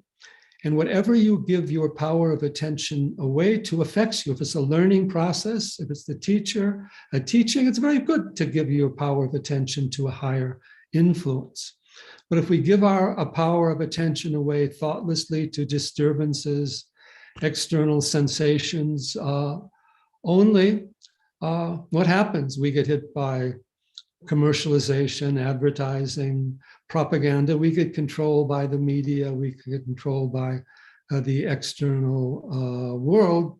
So have value in your power of attention and make sure you give it away where give it to subjects or objects that are very important, including maintaining your connection with the world of nature and not just letting your attention go on what is trivial, cultivating a divine power of attention within you and a deeper self-awareness. Hari Om. Thank you, sir. Sir, in Australia, we have some strict rules around vaccinations and mandatory vaccinations. Does resistance to these mandates cause harm? Well, I know in Australia, even though the COVID statistics are not that high compared to other countries, which is not to downplay the COVID in Australia and its danger, you have a very extreme state of lockdown. And vaccination is important. You also have to understand and you have to recognize the laws of the country in which you live. But we have to compensate for the lockdown. Lockdown disturbs the mind and disturbs the body and the prana. I'm not saying it has to, but we have to compensate for certain things. We've already mentioned the need for pranayama to compensate for the wearing of the mask. You need to also, in a state of lockdown, have very good herbal teas, Brahmi, Tulsi, or very good water. If you're not properly hydrated, then the prana is not able to flow properly within you. We need the proper oleation through, whether it's the application of the oils to the head or the back or simple abhyanga in various ways. That also helps with both physical and psychological immunity that is connected to the skin and the rasadhatu. We need to create space. If we're stuck in a narrow space, a narrow room and can't go out, that also tends to disturb the prana and the mind. We can visualize space inwardly. We can do chanting, meditation. We need to keep that in mind and if we can get out into nature, at least have plants, flowers, positive aromas, incense around us to create a sacred space for us, ghee lamps again, or other ritualistic procedures to make the space sacred. Mantra practice to keep the mind calm. And patience, physical and psychological immunity rests upon patience. And patience is not just simply waiting for something to end. Patience is being able to maintain, again, calm awareness in the face of difficulties, being helpful to other people, the people around us, trying to engage in positive activities. Another very important factor for psychological immunity is maintaining our sense of humor. Life, is a dream. Life is transient. There are many challenges. Life is difficult for everybody, no matter how evolved you may be. Life is challenging in every generation. So we have to maintain a positive frame of mind, a good sense of well-being, connection to nature, and being willing to accept our karma for a greater good. And remember that we are not locked out from a higher awareness. We're only locked out from external things. So open your inner doors of prana, your inner senses, your inner mind to compensate for what is closed externally. Study the teachings, the mantras, sacred teachings, whatever most resonates with you, Upanishads, Gita, Yoga Shastras, even poetry, literature that helps you, whatever it is, philosophy. Develop and cultivate the mind to compensate for the restrictions of physical space. And again, give care to the children and engage them in a positive way as best you can. Hari Om. Thank you, sir. Thank you, sir. I think there are no more questions. So, with that, we come to an end of today's discussion session, sir. Thank you, sir. It was really a very wonderful session. It was a great honor listening to you, sir. Now, to render the vote of thanks, I would like to invite Dr. Geetu Mohan, ma'am, Assistant Professor, Department of Swasthavritta, Ayurveda College, Coimbatore. Over to you, ma'am. Okay, thank you. Am I audible? Yes, ma'am. Okay, good morning all. On behalf of Ayurveda College Coimbatore, I extend a really hearty vote of thanks to Padma Bhushan Dr. David Trually, who spared time from his busy schedule. Today, we had an opportunity to hear the valuable experience and views on yoga and Ayurvedic psychology and their relevance in this pandemic era. This will surely be going to encourage us, sir. This presentation have enlightened our mind and have shown us a new path. Thank you, sir. I would like to Thank thank the you. people who work behind the scene to make this event happen. Let me thank all our delegates who have responded so well to our invitation and made it a grand success. We look forward to welcome you again in our coming sections. Thank you all. Thank you one and all. Thank you. Thank you. Thank you all. Hari Om Tat Sat. Now it's time for the second session. We have Dr. Arun Gupta sir with us to discuss on the topic analysis of Murdhini Taila on various diseases. To render the welcome address, I would like to invite Dr. Geetu Mohan ma'am, Assistant Professor, Department of Swasthavritta, Ayurveda College, Coimbatore. Over to you, ma'am. Good morning, one and all. On behalf of Ayurveda College Coimbatore and DIKSHA E-Learning, it's my privilege to have been asked for welcoming our guest speaker. As you all know, we have our elegant speaker, Dr. Arun Gupta, Professor and HOD, Department of Panchakarma, to talk on the analysis of Murdhini in various disorders. I extend a warm word of welcome to you, sir, for accepting our invitation and for being with us here today. We are all delighted to listen to your words, sir. Let me proudly welcome all the dignitaries, practitioners, and students all around the world who have joined with us today. Hope you all get immense knowledge and inspired well enough to spread Ayurveda globally in this pandemic situation. Welcome you once again. Thank you. Thank you, ma'am. Now, before handing over the session, let me take a few moments to introduce Sir to this platform. Sir did his BAMS in the year 1995 and MD in the year 1999 and PhD in the year 2019. Sir participated in the conference of National Outpatient Care Association of Hungary, Europe. Sir organized a program named Vamana Shatakam on March 6, 2016. This kind of program was done first time in the history of Ayurveda as a mega event with a target of 100 Vamana Karma in one day to promote the concept of Vamana among students as well as general public.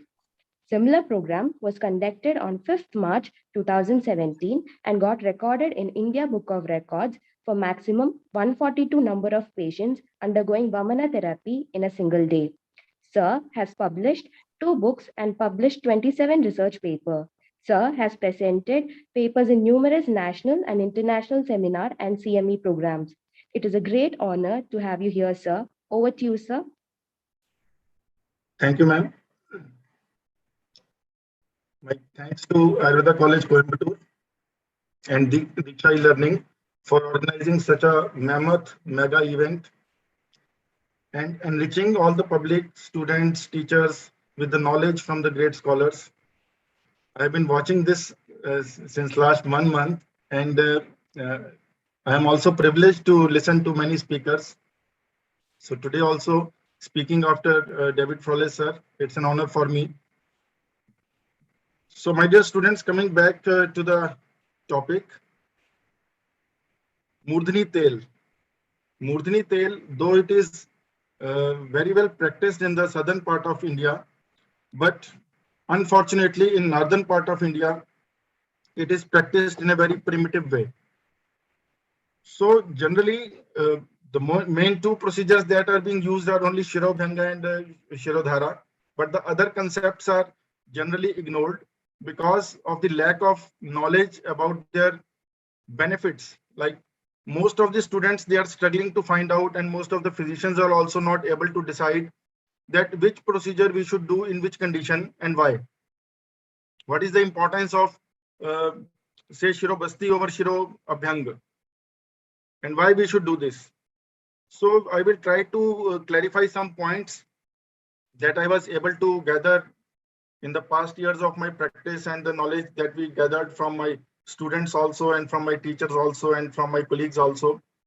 So Murdhini Tel, as all of you know, two words, the Murdha and the Tel, are important here.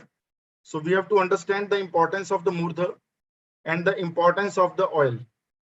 Why oil is important and what is the importance of Murdha, then only we can proceed. So we will try to cover these few topics in today's lecture. As you have listened to David Frawley sir also, that prana and prana shakti is the key to success in this pandemic also. Those who have a good prana shakti, they can resist to any diseases. And how to enhance that prana shakti, there are many methods in yoga also, and in by doing certain pranayamas also, certain kriyas also, some chakra meditations also, we can improve the prana. But head, which is the important organ in our body, and where all the pranas are adhishthit, and where all sarvendriya, all five indriyas, all five sense organs, we can feel in our uttamang or in our head region, in our murdha. So that is why, because the prana and the five sense organs are having place in our murdha, so taking care of the murdha is very important. And it is considered as the uttamang, and it is considered as the mool also.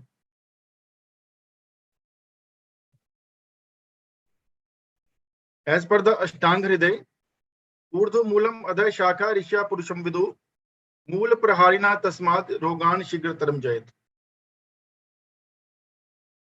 Head is considered as the root.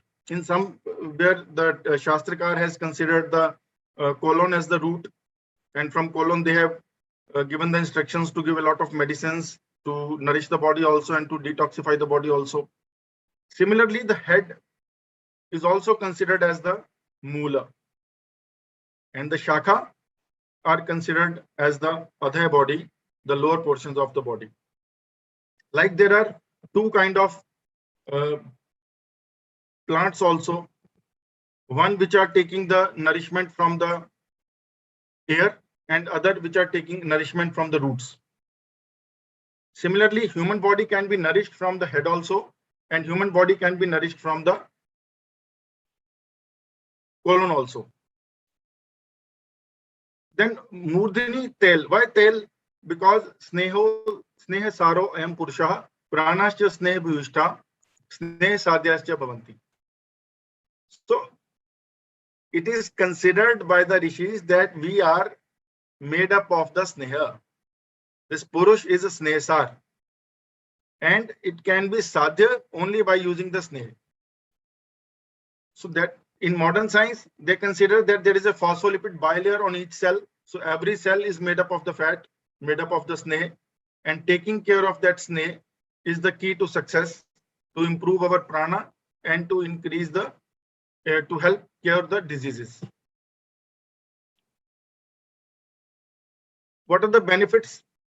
Whenever we take any Sneh, whether it is from Murdha or from anywhere, it causes Deeptagni, Parishuddha Koshta, Pratyagra Dhatu, Balvarna Yukta, Dridendriye, Mandjara, Shatayu. So it delays the aging process, helps us to live 100 years if we are taking the Sneha.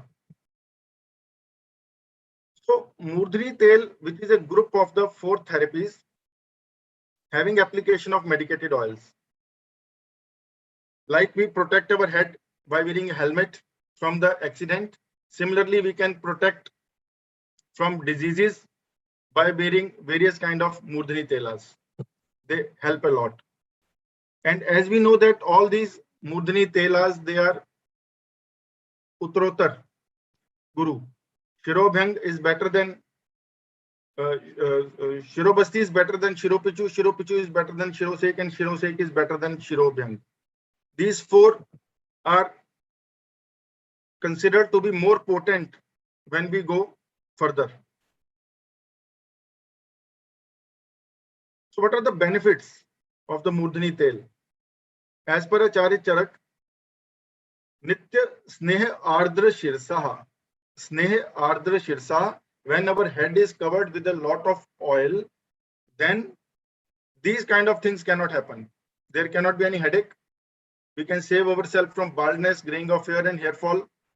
Strength of the head and scalp is enhanced. Hair becomes black, long and deep rooted. These are the local effects. Similarly, there are systemic effects also. And the systemic effects, sense organs work properly and the skin of the face become brightened. Applying oil on the head produces sound sleep and happiness. So ultimately, all the body and the mind get relaxed. Similarly, Acharya Vagbhat has also introduced a lot of benefits about the Sneha. Shirobhang is traditionally in practice. It's more than a tradition. And in Shirobhanga contemporarily, now you see that a lot of products keep on changing, but the procedure remains the same. It's a time-tested procedure, but unfortunately, with the advent of so-called science and manufacturing institutions, various pharmacies, various organizations, the oil started getting missing in the oil that we apply on the head, and many parabens came into existence, which led to the side effects or the ill effects of this therapy.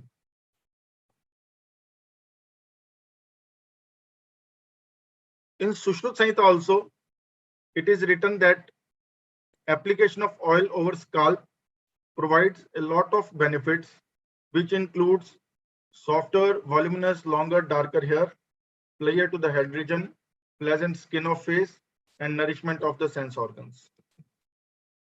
This is a very important shlok of the Vrinda Madhav, wherein Vrinda Madhav emphasized that Annat Ashtagunam Pishtam, Pishtat Ashtagunam Paya, Payaso Ashtagunam Mansam, Mansat AshtagunamGhritam, Ghritat Ashtagunam Tailam, Mardhanam tu na bhojane. Means that whenever we take the cereals, the whole cereal, the potency of the paste made of that cereal is 8 times higher. Milk is 8 times higher to that cereal paste. Mams is 8 times higher to that milk. Grit has got more potency, 8 times more potency than the mansa. And Tel Mardan is 8 times more potent than the intake of the oil. So if you see, when we talk about the food habits, food over medicine, a lot of things are happening throughout the globe. And Abhyangam, which is considered as a very primary thing or as a general thing or not given due weightage, by this shlok we can understand that if you multiply 8 into 8 into 8 into 8, how important and how efficacious is the Abhyangam. Sneh is also important as per Charak Sutrasthan, that it is important to lubricate the body in all the aspects and to get all the body function properly. Then there is Ashraya Ashrayi Bhav also. Vat and Tvacha concept is there, that tactile sensation decreases the air element or the Vata in our sensory organs and in our skin. The Abhyang is exceedingly beneficial to the skin, so one should practice Abhyang regularly. But how it is efficacious, this we are going to understand in the coming slides, that Abhyang, how it is helpful. Then there in Ashtanga Hridaya, it is written that oil must be applied especially over head, ears and feet. Shir, Shravana, Padeshu. And when we go into the TCM traditional Chinese medicine or in reflexology, they have indicated the various organs of our body are represented on the scalp, in the ear and on the feet. So by applying oil in abhyang form on our scalp, in our ears and on our feet, we can actually cure all the diseases of the internal organs as well. That is why, again, in every Samhita, in Ashtanga also, in Sushruta also, in Charak also, a lot of emphasis has been given on these oil therapies. But there are certain indications or that considerations that we should consider, and we generally ignore them. Like I had seen many patients who are diabetic and going for the abhyang regularly, which is not indicated as per the text. So your Prakriti, Satmya, Ritu, Desh, Dosh, Vikara, these all needs to be assessed by the physicians before allowing for the abhyanga and particularly the Shirobhyanga. There are some contraindications, like in Kapha predominance diseases, we should not do it. Just after Vaman or Virechan, we should not do abhyanga. When we are suffering from indigestion, we should avoid abhyanga. Similarly, persons having Samadosha, Taruna Jwara, immediately after the Sanshodhana, in chronic diseases, diseases caused by excessive nutrition, we have to avoid all these things. These are the general benefits and very important benefits. When we consider that where we should use the Murdhani Tela, this one shlok tells us that everywhere. Whether it is a physical disease, it's a mental disease, it's a psychosomatic disease, because abhyang is jarahar, shramhar, vatahar, drishti prasadkar, pushtikar, ayushkar, swapnakar, tvak Klesh Saitva, Abhigat Saitva, Kaf Vat Nirodhak, and Varna Bal Prada. So many benefits when we can achieve from a particular thing, then we should definitely go through that.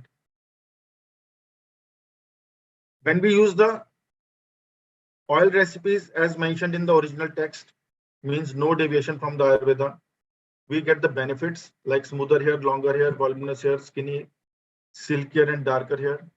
But unfortunately, when we use the paraben mixed oils, then we get hair drying, irritation of the scalp, fading hair color, hair loss.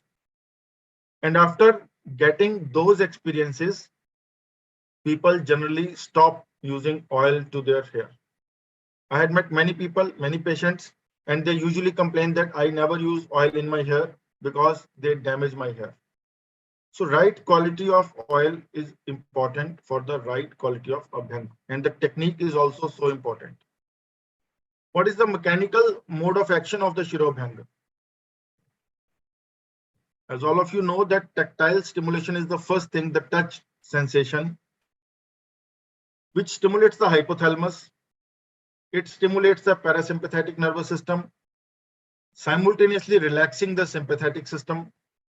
There is a decrease in the blood pressure, heart rate, dilatation of blood vessel, relaxation of mind. A lot of researches have been done through that, and we will look at those researches also and the data, what has happened in various places. Ascending reticular activating system is also getting relaxed. Wakefulness stops functioning and the sleep centers in the brain get activated. So when the sleep centers in the brain get activated, the raphe nucleus starts releasing serotonin, and there is non-rapid eye movement sleep. So many benefits we can achieve, and so many things simultaneously happen in our body whenever we are trying to do the massage to the head. And there is a chemical mode of action of the Shirobhyanga also, because the til tel contains the tryptophan. Tryptophan, as you know, is a precursor of the serotonin. Therefore, after getting absorbed by the dermis, it enters into the blood circulation and then helps in inducing sleep.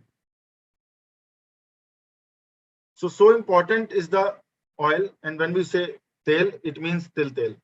So all the hair oils are having the base of til tel. So hypothetically, if we say amino acid like tryptophan increase in the blood after a massage, an increase in plasma tryptophan subsequently causes a parallel increase in the neurotransmitter serotonin, which is made from the tryptophan at motor end plates. Similarly, the physical pressure that we are applying in the massage is creating an electrical charge, the piezoelectricity. The piezoelectricity theory says that the friction and pressure, when we use the friction and pressure, then by utilizing a medium of unctuous substances to reduce the friction, a good amount of rhythm is used. A specific pressure developed and creates magnetic field and electricity in the body. This magnetic field and electricity which is generated by the massage is going to energize your body by relaxing the mind as well. So by such charging the conductivity of nerves, it will increase, which may go up to 100 meters per second. You can see the potency of a simple massage. Nerve conduction can go up to 100 meters per second. And in nerve fibers, electricity is discharged at regular intervals and moves in circular pattern. Generally, whenever this electricity movement is disrupted in our body, then only the diseases starts coming. And by massage, we can improve the circulation of this electricity. We can call them as prana also. We can call them as a chakra energy also. And we can use it in various kinds of reflexology also. So there can be various aspects. There can be a spiritual aspect of abhyanga, tactile stimulation, consolation, love and warmth. A lot of concepts can be used. Similarly, the second aspect of Murdhani Tela, that is Shirosek, Shirodhara. Shirodhara is the pouring of the medicated oil in a particular manner, particular oil or particular liquid we can use in different conditions. There are many indications again, some local and some systemic. If we have some local problems related to the scalp like boils, pricking pain, burning sensation, ulcers, we can use Shirodhara as a parishek therapy. And for that we have to do Purva Karma, Pradhan Karma, Paschat Karma. I am just skipping this part because all of you must be knowing how to do Shirodhara. Complications also we observe sometimes. There can be fainting, headache, rhinitis, or coldness of the feet. And to avoid those complications, always Rasna Churn application on the vertex is indicated, and it should be never missed while performing any kind of Murdhani Tel procedure.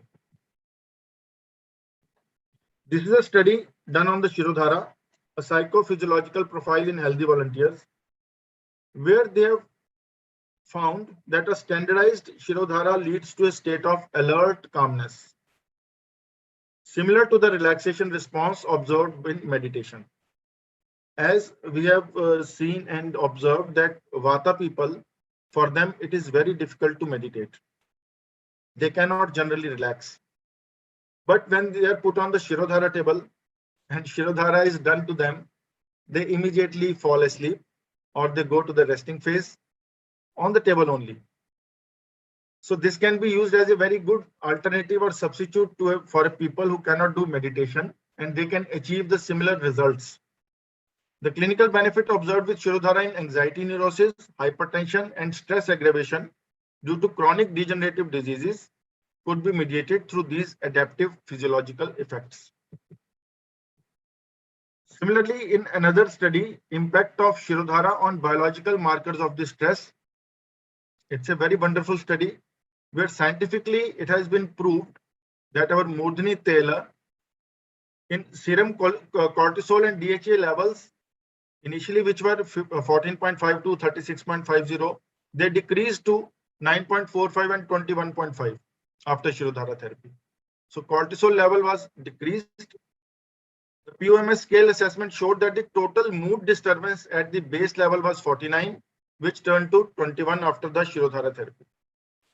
So all the positive domains were improved and all the negative domains were also decreased. Similarly, the systolic blood pressure and the diastolic blood pressure both were decreased after Shirodhara, and there was a good statistically significant mean change in the blood pressure. A lot of work has been done on Shirodhara by the Japanese scientist Uebaba, the team of Weber et al., they have published a very good paper which shows that the plasma levels of the noradrenaline decreased significantly in the Shirodhara treatment. They also showed that there is a decreased level of the state of anxiety, and a comparative clinical study was carried out in 8 patients suffering from insomnia, and where it was statistically proved that there was a relief from the symptom of insomnia after Shirodhara. So continuous pouring of the tail on forehead for a specific period is having a very good tranquilizing effect, and it induces sleep. According to the modern methodology, anything which is applied on the locally, it may pass through the stratum corneum into the blood vessels and produces the desirable effect by reaching the target organ. Because from the stratum corneum it is going to the blood, and from blood it is going to the target organ.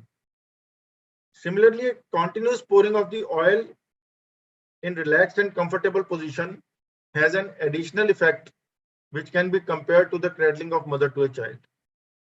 Like the child sleeps in the cradle, similarly, when this oil is poured in one position for a long time, then the efficacy of absorption is much more.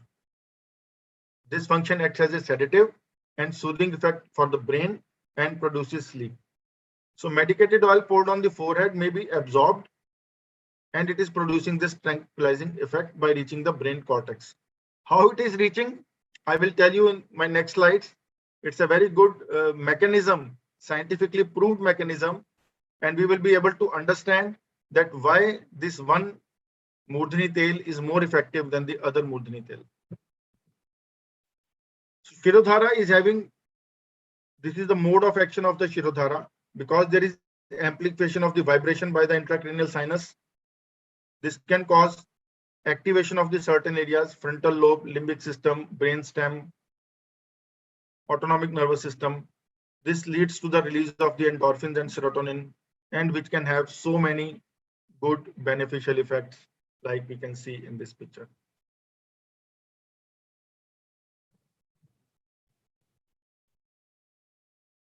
What is the effect of Shirodhara on the autonomic nervous system? It may have alpha adrenergic blocking effect and can thus block certain actions of the adrenaline and noradrenaline. Shirodhara may also act on the adrenergic neuron, probably produce their effect by modifying the synthesis, storage, and uptake mechanism of noradrenaline. Also, there is an effect on the endocrine system, because as we know that there is always a psycho-neuro-hormonal mechanism. Whenever something first happens on the psychology, whatever we think, whatever we do, whenever there is an effect on the psychology, the effect of the psychology is on the nervous system, and the effect of the nervous system is on the hormones. By going through this theory, we have done a lot of work on hypothyroidism, and finally we were able to achieve a copyright on treating hypothyroidism with Shirodhara. Why? Because in most of the patients, what we observed was that when patient is coming with the thyroid report, they are coming with normal T3, T4 and raised TSH. TSH being produced by the pituitary gland, and pituitary gland being controlled by the hypothalamus gland through thyrotropin releasing hormone, and hypothalamus being controlled by the emotions and thought process, and Shirodhara being efficacious in the anxiety, in depression, in mood elevation. We used Shirodhara abundantly in hypothyroid patients, and with the help of all and by the patronage of the Delhi government, we were able to open a specialized thyroid clinic at our hospital in Chaudhary Brahm Prakash Ayurveda Charak Sansthan, New Delhi, where we are treating hypothyroid patient mainly by doing Shirodhara, and the results are very encouraging. So the endocrine system is always controlled by the autonomic nervous system, and nervous system we can definitely control by doing Shirodhara. Next procedure, effective procedure, is the Shiropichu. We can call it as a Ayurvedic dermal patch for the scalp. Shiropichu, where we use the cotton gauze completely soaked with prescribed medical oil over the vertex. Indications are again some local and some systemic. Methodology is almost the same. We have to do the same Purva Karma. We have to use the same Pradhan Karma and Paschat Karma after that. So that methodology has to be standardized, and every college is now having their own SOPs because it is mandatory in NABH norms also to have your own SOPs. Coming to the mode of action, how this Shiropichu is helping us in dealing with the diseases. There are three factors which are responsible for the absorption of substances through the skin. First is the concentration and solubility of the medication. Second is the duration of the contact. And third is the physical state of the skin and part of the body unprotected. So in Shiropichu, we are using a concentrated form of the oil. So generally the selection of the oil for Shiropichu should be such that this oil is more concentrated. Like even we can use Sandhavadi oil. And generally we use Sandhavadi oil for Shiropichu at our hospital. Sandhavadi oil concentration is quite thick, and being salt already a part of it, the absorption is also good. There is a good action potential happening at the scalp.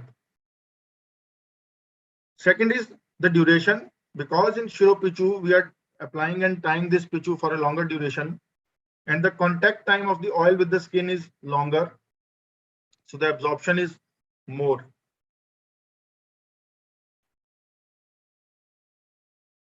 As we have understood that as per the modern medicine also, the absorption of the oil or any ingredient is more through the hair follicles rather than only the stratum corneum.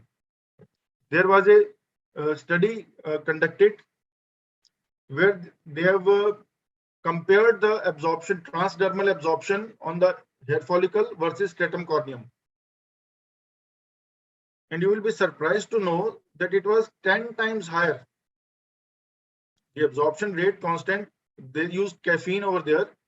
It was 10 times faster in the hair follicles than on the stratum corneum. So whenever you are applying something only on the skin, and whenever you are applying something on the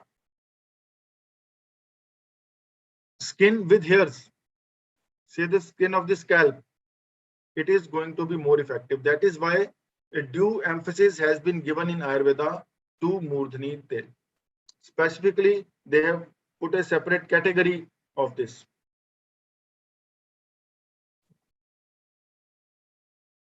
This study was conducted at the University of Queensland, Australia, where they have proved it that yes, hair follicles have better absorption. Then when we come to the Shirobasti, in Shirobasti there is retaining of the oil for a longer duration by making a hat-like structure. It is helpful in again local diseases as well as systemic diseases, and is quite effectively used in very dreadful diseases also. We are using it in insomnia, to Parkinson's disease, to paralytic patients, to Alzheimer's disease. Everywhere we can use this treatment effectively. The treatment procedure is the same. Duration is very important, but when you prescribe the duration, you have to assess about the doshic involvement. A good physician very effectively and quickly determines the doshic involvement and can help treat the patient and advise whether 30 minutes, 45 minutes or 1 hour, how much we want to give this. It also depends on the strength of the patient for how much time he can retain. So we have to maintain a balance between the requirement and the strength. The mode of action of the Shirobasti depends on the therapeutic effect of the procedure, physical effect of the drug or the oil used, and the application of heat bringing vasodilatation. So these three procedures we will understand, because the scalp is formed by 5 layers: the skin, connective tissue, aponeurosis, loose areolar layer, and the pericrinium. The dense subcutaneous connective tissue has the richest cutaneous blood supply in the body. The base of medicine which is used for Shirobasti is in lipid form. So the phospholipids of the cell membrane allows lipid soluble medications to pass through the circulation, which gives local and the systemic therapeutic actions. Vasodilatation will increase due to the temperature which is maintained during the course of the entire treatment. And generally, we increase the temperature slowly because in the beginning, the skin is very sensitive to the temperature. The patient is not able to tolerate the heat, but slowly we can increase the temperature whenever we do it for the Vatic or Kapha conditions. But in Pitta conditions, we keep it as a constant level. Since the scalp is supplied with rich blood circulation via branches of the external carotid and internal carotid arteries, and innervation is through sensory and motor nerves from ophthalmic division. So there is a rich lymphatic drainage also, there is a rich nervous supply also, and blood supply also, and capillary absorption of the lipids from the scalp. So to understand this effect in a better way, the transdermal delivery mechanism has to be understood. Murdhini Tel, there is a transdermal delivery, and this delivery is again through the stratum corneum, which is a primary barrier to the percutaneous absorption. It is also considered the major route for various drugs or biomolecules penetration. So as we have just gone through that, the transepidermal route, hair follicles and sebaceous glands significantly contribute to the topical or transdermal delivery. So there are three places which can help in the absorption: the transepidermal route, hair follicle route, and the sebaceous glands route. Below the skin surface, the hair follicles provide a large surface area for potential absorption of drugs because of the unfolding of the epidermis extending deeply into the dermis. So wherever there is a hair follicle, there is a folding of the epidermis which is extending deep into the dermis. Then the concept of diploic veins. This will differentiate actually between the various modes and the efficacy, the enhanced efficacy of various Murdhini Tel. There are four types of diploic veins: frontal, anterior temporal, posterior temporal, and occipital. These veins are large, thin-walled, and valveless, and they channel into the diploia between the inner and the outer layers of the cortical bone in the skull. They are lined by a single layer of endothelium supported by elastic tissue, and the diploic veins drain this area into the dural venous sinuses. So when it drains into the dural venous sinuses, it is taking all the nutrition and taking into there. The frontal vein, which opens into the supraorbital vein and the superior sagittal sinus. The anterior temporal vein, which is confined chiefly to the frontal bone and opens into the sphenoparietal sinus and into one of the deep temporal veins through an aperture in the great wing of the sphenoid. The posterior temporal, which is situated in the parietal bone and ends in the transverse sinus through an aperture at the mastoid angle of the parietal bone or through the mastoid foramen. The occipital, the largest of the four diploic veins, is confined to the occipital bone and opens either externally into the occipital vein or internally into the transverse sinus or into the confluence of the sinuses. And you will be surprised to note that when we are doing only Shirobhyang, there is no involvement of the diploic veins, only tactile stimulation is happening. So the phenomenon that I explained you earlier, that only the electricity is generated and that electrical energy is giving the nutrition to your body or improving the circulation in the body. But when we are doing Shirodhara, the frontal diploic veins are getting absorption of the sneha or the medicines that we are giving through that, through the skin, through the hair follicles, but only to a limited area. But when we do Shiropichu, in Shiropichu, frontal as well as the anterior temporal diploic veins are involved. So absorption is much better. But when we do Shirobasti, all the diploic veins are involved. And when all the diploic veins are involved, you can understand how much absorption of the oil and the medicines can happen. So this is a schematic representation that in Shirobhyang, the whole head is involved, but only the scalp. There is no involvement of the, because the quantity of oil used is very less. As I told you in the beginning, that three mechanisms are involved. One is the viscosity and quantity of the oil. Third is the duration of the contact. And third is the area, whether it is scalp or it is the stratum corneum only.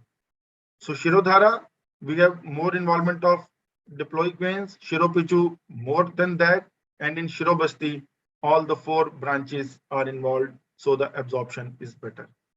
So this is how we can use this effective root of Murdhani Tel to treat many physical as well as psychological disorders by incorporating it regularly as per the disease and the diseased in a particular season. In all the hormonal imbalances, whether they are thyroid related or they are PCOD related, we can use Shirodhara, we can use Shirobasti. Just try them and you will get definitely the desired results. Thank you very much for your patient hearing. Thank you, sir, for the wonderful session. And now the session is open for discussion. We request the participants to raise their hand or put their question in the chat box. So we have quite a few questions in the chat box, sir. Shall I read it out, sir? Yes, please. Okay, sir. So any studies done to test this hypothesis? Of Shirodhara? Yes, sir. Yes. There is a copyright. I have done my PhD work on the role of Shirodhara on hypothyroidism, and I have the copyright in my name. And the studies were so good that we have used two methods. In one group we have used the ashwagandha, and in one group we have used the Shirodhara. And the group where ashwagandha was used, there was immediate changes. But the group where we used Shirodhara, there was a delayed result but sustainable result. So the effect lasted for a longer period and the TSH levels were drastically decreased. Then there is some cortisol level case study who did which dhara, sneh or takra. Yes, these all you can find on the Google. Everything is available on the Google. And in Japan, this Uibaba et al. Study of Shirodhara is very famous. And they have done all these cortisol level studies. You can just refer to this paper. Any researches on Shirobasti, please share.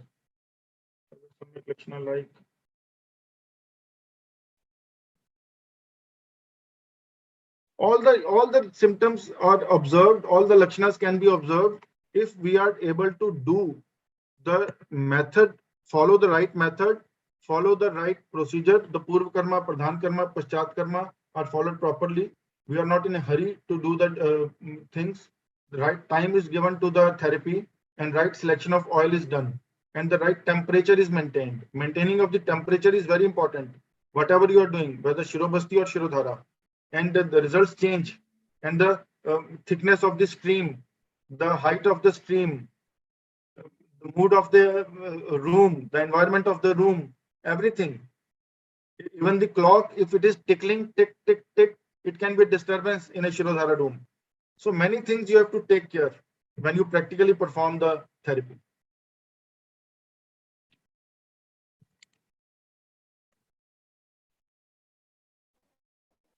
Okay, sir. Thank you, sir. Sir, whether Samyak Lakshanas like... Yes, they can be observed. Hello? They can be observed. I answered this question. Okay, sir. Any more questions from participants?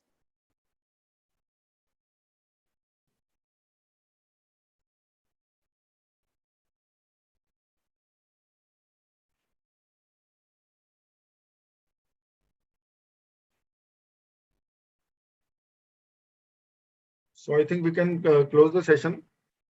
And Yes. Yes, sir. I think there are no more questions, sir.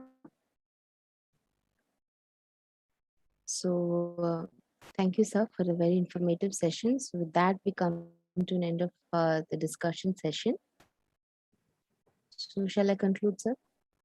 yes, you can, please.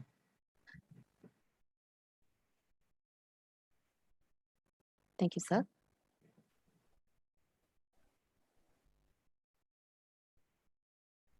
Uh,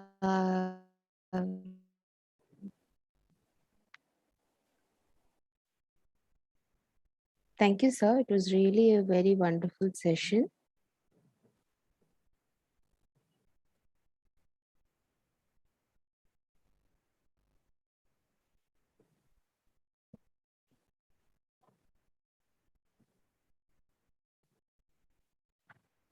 So with that, we come to an end of today's morning session of SAMSIDDHI 2021. We'll be having another session in the evening, which will be the valedictory function of SAMSIDDHI. So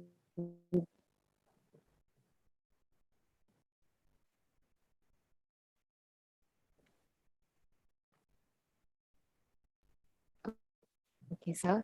Once again, thank you, sir, for sharing your valuable time with us. Now, to render the vote of thanks, I request Dr. Anjana ma'am, Assistant Professor, Department of Swastharitta, Ayurveda College, Coimbatore, to deliver the vote of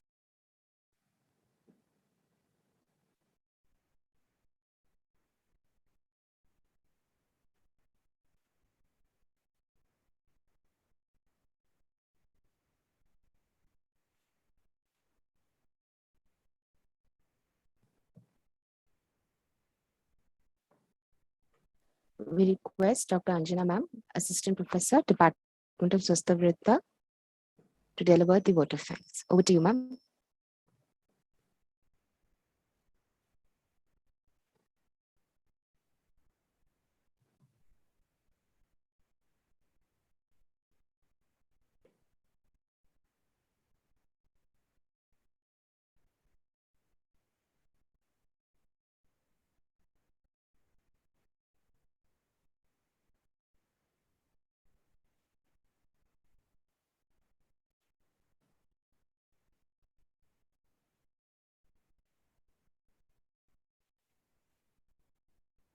I'm sorry, sir, ma'am is having some network.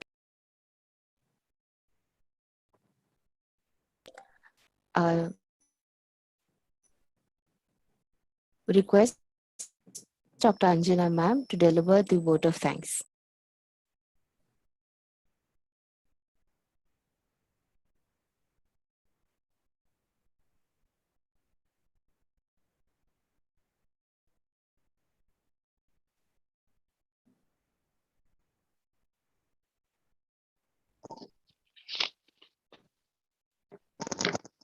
Good noon, everyone. Hello, ma'am. Am I audible? Yes. Yes, ma'am. Good noon, everyone. On behalf of Ayurveda College, Coimbatore and Team Diksha, it's my privilege and a great joy for me to extend vote of thanks for today's session. First of all, I would like to express my sincere gratitude to Dr. Arun Gupta sir for sharing your valuable experience and views on analysis of Mordini thylam in various disorders. Thank you, sir. Then I would like to thank Dr. Hari Batoria, former CCIM member, whose esteemed presence made this session more blissful. And I extend my sincere gratitude to the whole Diksha team for providing us with the best virtual platform. Last but not least, let me thank all our delegates who have responded so well to our invitation and made it a great success. Thank you, one and all. Thank you. Thank you. Thank you, sir, once again. And thank you all the participants for joining us today, and looking forward to seeing you all in the evening valedictory function of SAMSIDDHI 2021. Once again, thank you, sir, for sharing your valuable time with us and sharing your immense knowledge. Thank you. Thank you, participants. Thank you, sir.